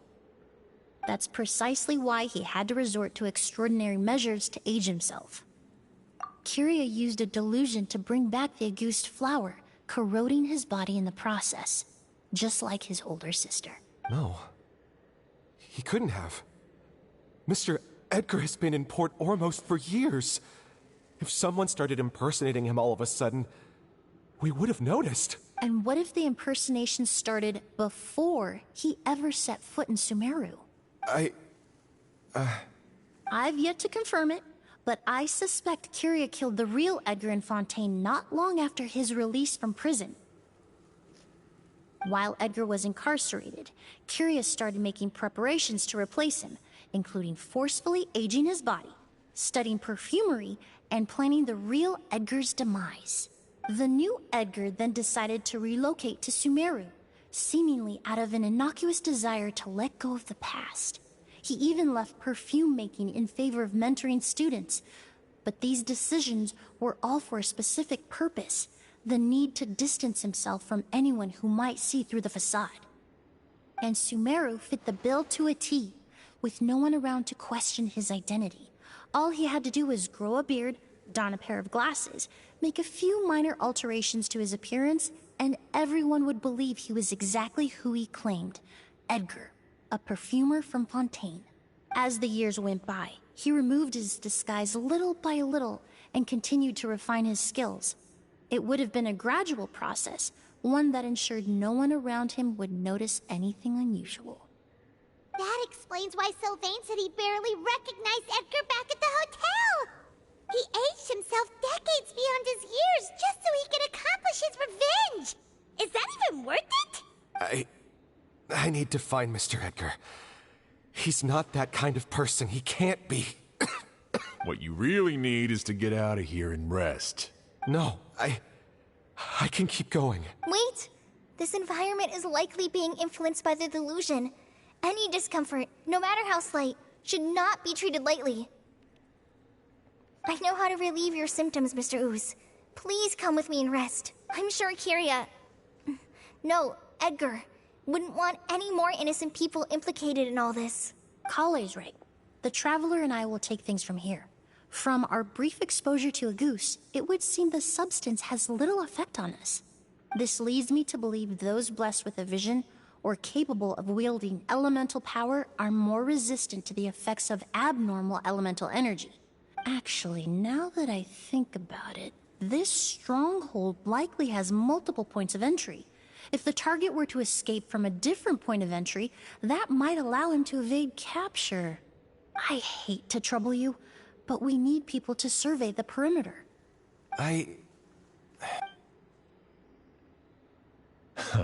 Thanks. Hear that? We're heading out. There's work to be done. Ooze, head back to Port Ormos and start gathering reinforcements. Got it. Traveler, Emily, Paimon, please be careful. For someone whose only purpose in life is revenge, there's no telling what they'll do when there's no reason to move forward. Don't worry. This isn't the end. Not for us or for Kyria. We're not going to let a goose kill anyone else. It's time for the mythos to fade into obscurity.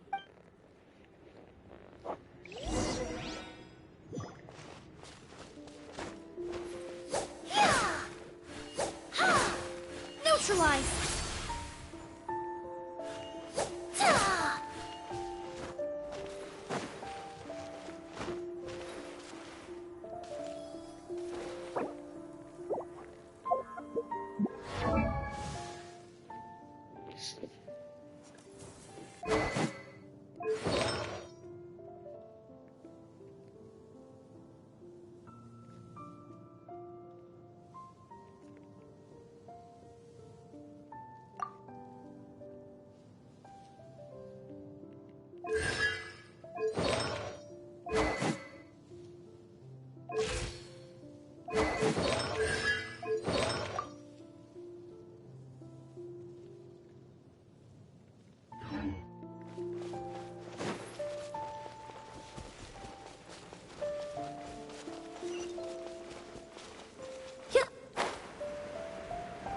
Monsters.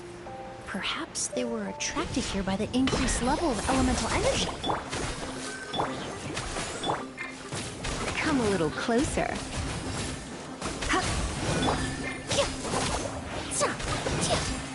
I was poorly prepared. Extract!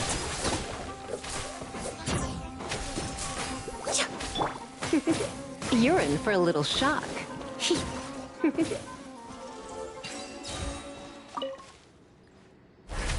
I've never seen these seeds before. They must also have been created with the power of a delusion. It seems to be avoiding us, and there's no other way forward. Perhaps we could try luring it to the edge of the cliff.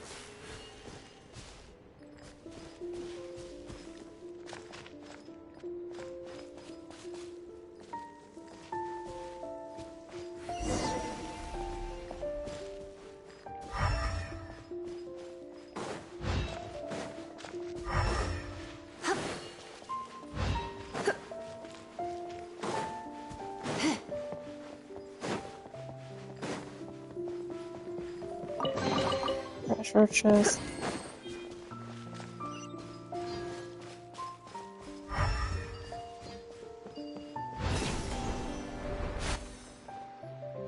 Whoa, look at all the Auguste flowers!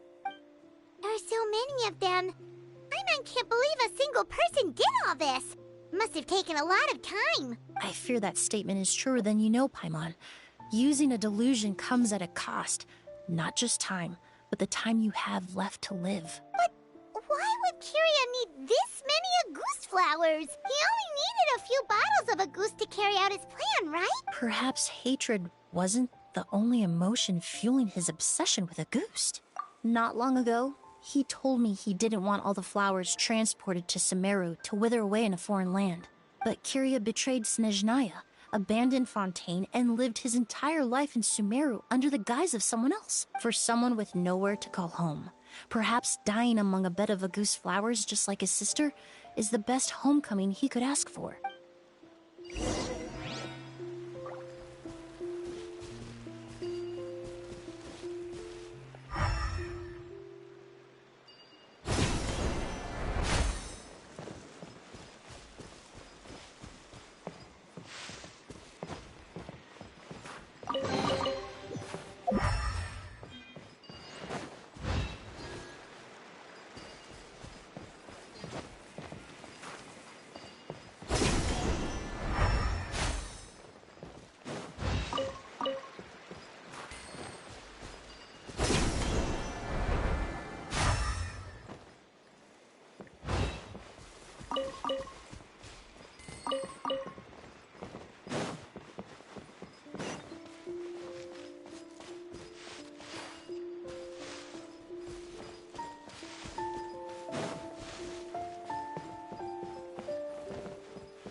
neutralized.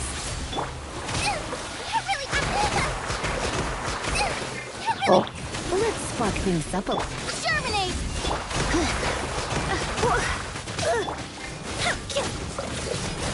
You're in for a little shock. Come a little closer.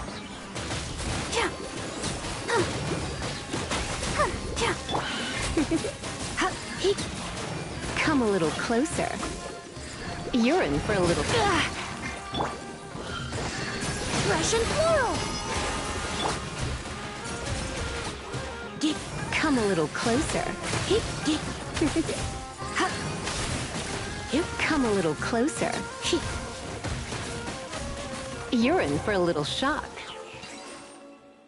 think Emily instead of Traveler will be a good addition to my team. She's really good at applying Enbro.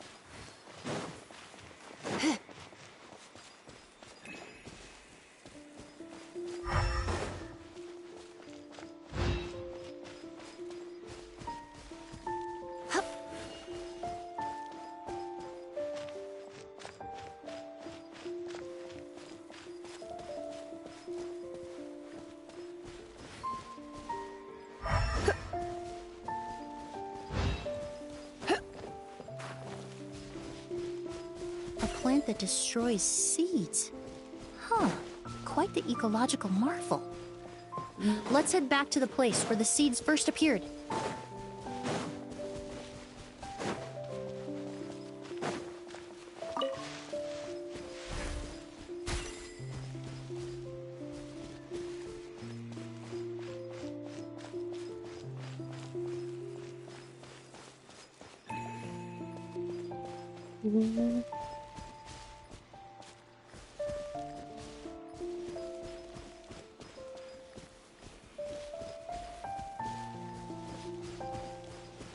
Yeah, I dodged this time.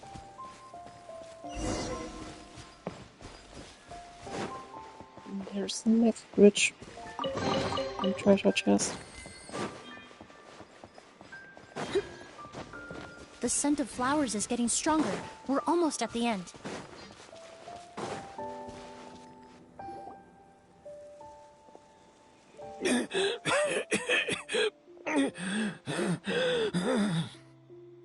The scent of flowers is getting stronger. We're almost at the end. Did they catch up that fast? No. My strength is just waning.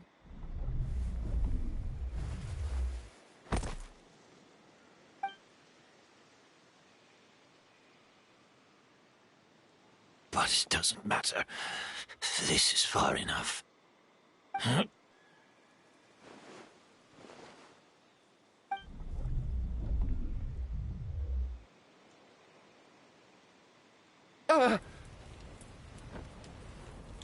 This is a garden of Auguste flowers. But it's not mine. It's the one that was set on fire all those years ago in Fontaine. Yelena? Yelena! You tried to hide it from me, but I always understood.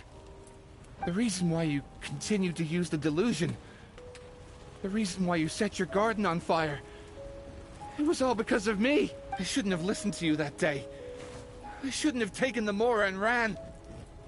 But by the time I realized something wasn't right, there was nothing left. The flowers were gone. And so were you. I know I'm almost 20 years too late. I should have come looking for you earlier. I should have died with you that day. Yelena?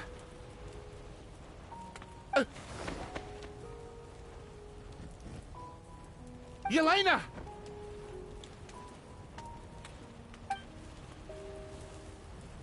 No! Don't leave me! Please! Yelena!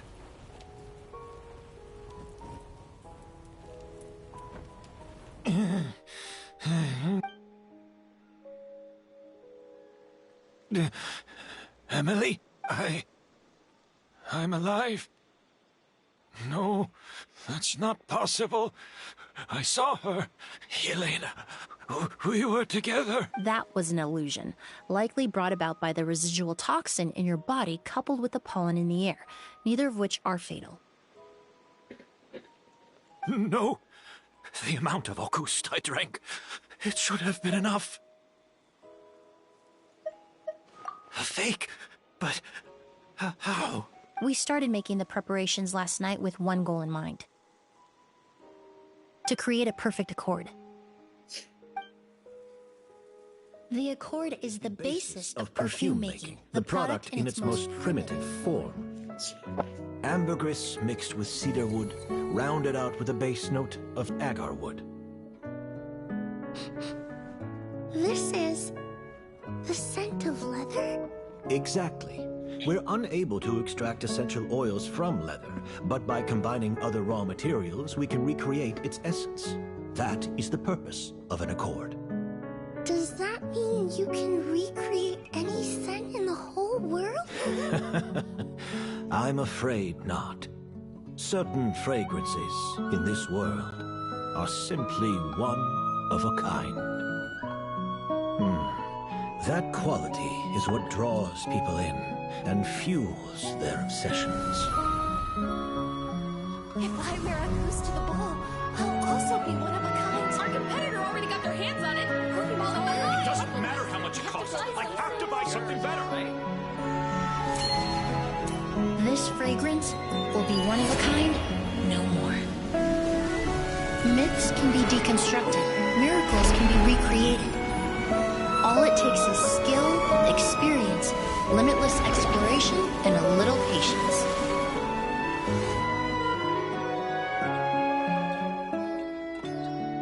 The only thing left is determining where the real Auguste is hidden. Pretending to be attacked means he's not free to move around. Auguste must be hidden within reach.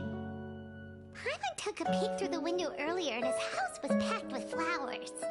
The curator commissioned a flower pot from Kasharawar, capable of retaining heat and moisture. Perfumes are as beautiful as flowers, and equally as delicate. When stored, you must take care to control the temperature and keep them away from direct sunlight. Did you get all that, Emily? I got it.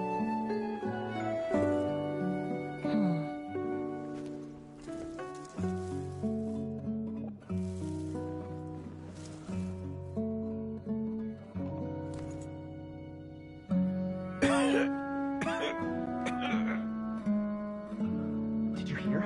Someone was attacked again last night. So, Sylvain is dead. Is that right? Yes, Master. So, you switched the bottles of Auguste, and then lied to me about Sylvain's death. Convincing you that your revenge had been completed was the easiest way to get you to let down your guard. Impossible. Even if you found a way to switch out the bottles, there's no way you could have made an accord. If Auguste was so easy to replicate, Yelena wouldn't have. It was a combination of rainbow roses, glaze lilies, and Cecilias. Those ingredients would have conflicted with each other if you tried to combine them in the past. But recently, we found a way for them to work together. Rainbow roses, glaze lilies, and Cecilias. Auguste was created over 10 years ago. All this time, people never stopped analyzing it, never stopped trying to recreate it. Perfumery techniques are advancing day by day. We found better ways to extract essential oils, separate oils and fats. We even discovered new ways to combine fragrances together. The mythos surrounding Auguste may have been untouchable almost 20 years ago, but now it's time for it to become a thing of the past. The past? You've been working as a perfumer for all these years. You should have always known that it is possible to make an accord, even if only in theory. But the meaning you assigned to Auguste became so inflated, you allowed yourself to get lost in it. just like the perfume mania that captivated the public all those years ago. You believed in its divinity and grandeur. You believed it was entirely one of a kind. Your obsession with the goose is also what allowed us to predict how you intended your plan to end, and to make preparations in advance. We just didn't expect it to happen so fast. Well, you hit the nail on the head now. So, Sylvain isn't dead. Since you've been preparing your accord since last night, I assume you've also figured out my method, then. That means the news of Sylvain's death. The crowd gathered outside the hotel this morning. It was all an act you put on with the sheriff? Yes. If we hadn't, you might have resorted to the delusion out of desperation, or continued to use your Spirit Borneal and a goose combination to wreak havoc. Who knows? Maybe I would have just offed myself then and there. I know if you had things your way, you would carry the truth of Edgar's demise and the secrets of this garden to the grave, but I'm sorry, Master. I don't want to see any more death. Sylvain only inhaled a small amount of poison. He's being detained as we speak. All the crimes he concealed back then will be exposed in a court of law for everyone to see, and all his secrets will be revealed. The same goes for you as well. Is that so? Well, I suppose I'll be spending the rest of my days in a prison cell then. Whoa, he accepted that kind of fast. I don't feel the need to justify my actions, nor do I intend to repent for them. I did what I set out to do. I may have lost in the end, but it was my choice every step of the way. And if I could do it all over again... But there's no going back, is there? Careful, everyone. This environment is dangerous. I'll lead the way. Stick close and hurry up. We can't let Edgar die. Looks like I'm almost out of time. Although, I do have one final question, Emily. Of course, Master. The combination you used to make your accord. How did you figure it out? The scent of a goose is complex and varied, yet the main ingredient consists of a single variety of flower. So, as I was analyzing the sample yesterday, I got to thinking, what if the scent of the Auguste flower was already imbued with that complexity during its cultivation? You're saying Yelena designed Auguste to have the scent of multiple flowers? Rainbow roses, glaze lilies, Cecilias. The perfumers of the past knew that if you combined their essential oils directly, they would just cancel each other out. It was a conundrum they could never solve. But if you cultivate a new flower species that intrinsically carries the unique features of those three scents, you can bypass that issue entirely. It goes without saying that for that time, this idea was a stroke of genius. Rainbow roses, glaze lilies, and Cecilias. Those really do seem like flowers you would choose. Yelena.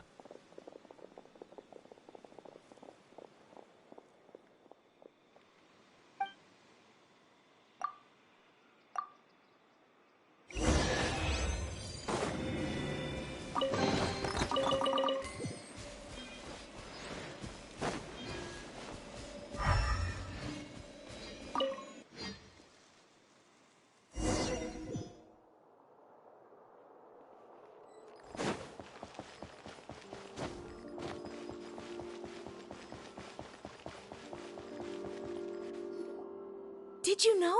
Miss Emily's releasing a new perfume! Right, I heard about that. I think it's called Yelena. Seems like everyone in Fontaine is talking about the new perfume you're releasing.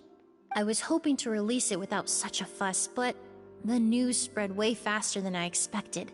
I just hope it won't become the source of some new myth, especially after all the work we did to demystify Auguste. I did, although I made a few modifications to the formula to make the scent more pleasant and long-lasting. I actually brought a few samples with me today. I hope they're to your liking.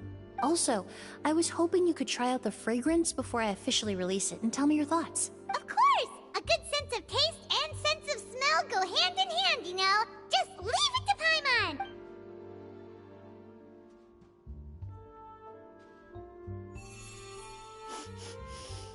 Oh, it smells great! It's alright. All feedback is worth considering. Besides, when it comes to perfume, commenting on whether it smells good is the most straightforward assessment you can ask for. There doesn't— Right! Do those flowers have some special meaning? Hearing their names seemed to have an effect on him. If I had to guess, I'd say it probably has something to do with the language of flowers. The language of flowers? Oh, we've heard of that before! Paimon remembers hearing something like, the Cecilia represents the true feelings of the prodigal son? What each flower is said to represent varies by person and across different moments in history. The same is true for the flowers that make up the scent of a ghost. After returning to Fontaine, I did some research, and it turns out the meanings of those 3 flowers can be reassembled to form a single phrase. Forget the past and keep on living.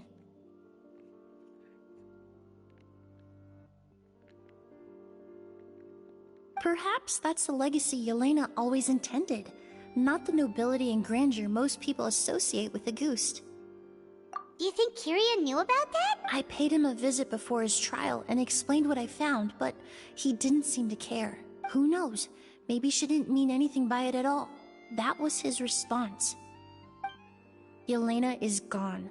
We'll never know what she was thinking. We can look for meaning all we want, but it'll never be anything but conjecture.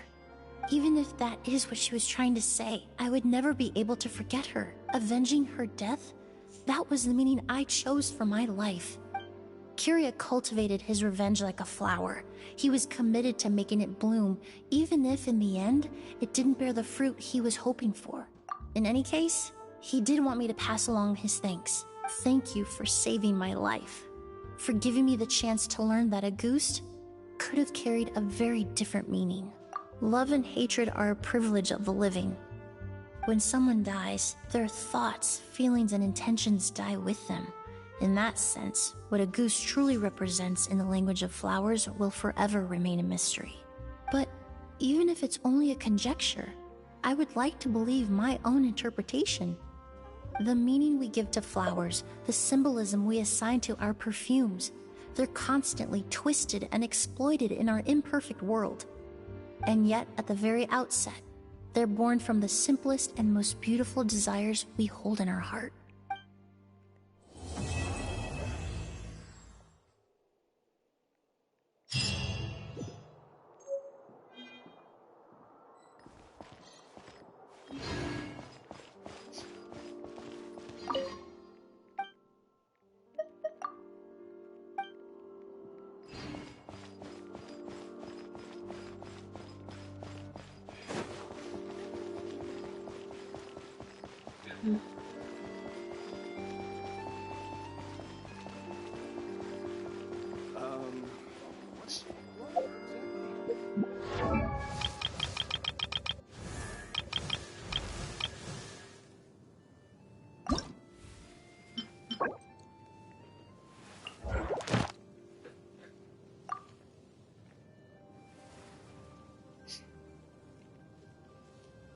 Yeah, I'll add her to my team someday. Liked her story and her character. And she seems to be a nice addition.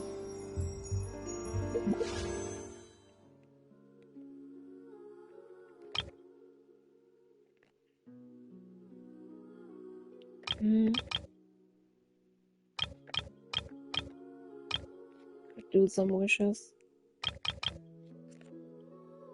I'll go for it, I guess. 10 these wishes and 10.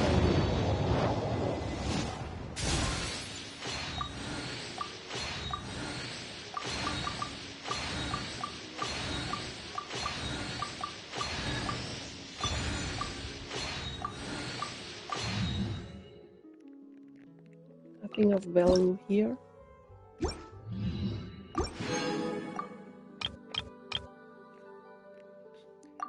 10 here.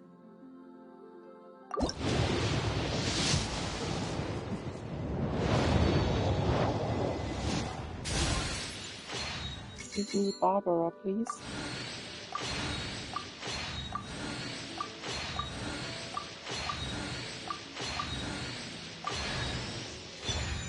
Yeah, that's nice.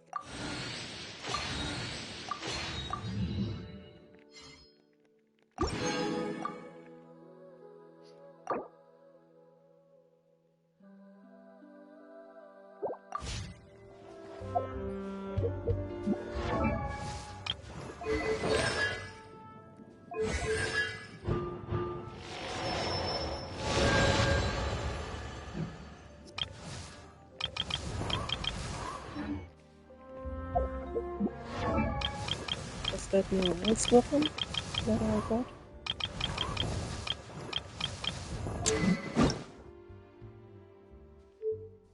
No.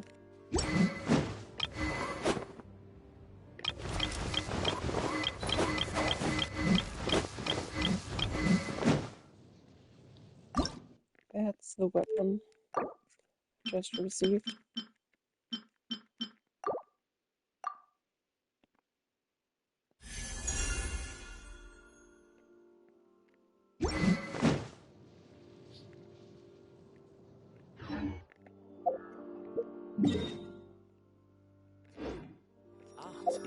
And now is a good time to stop for today. So I'll end the stream. 4.5 hours. It was a long stream.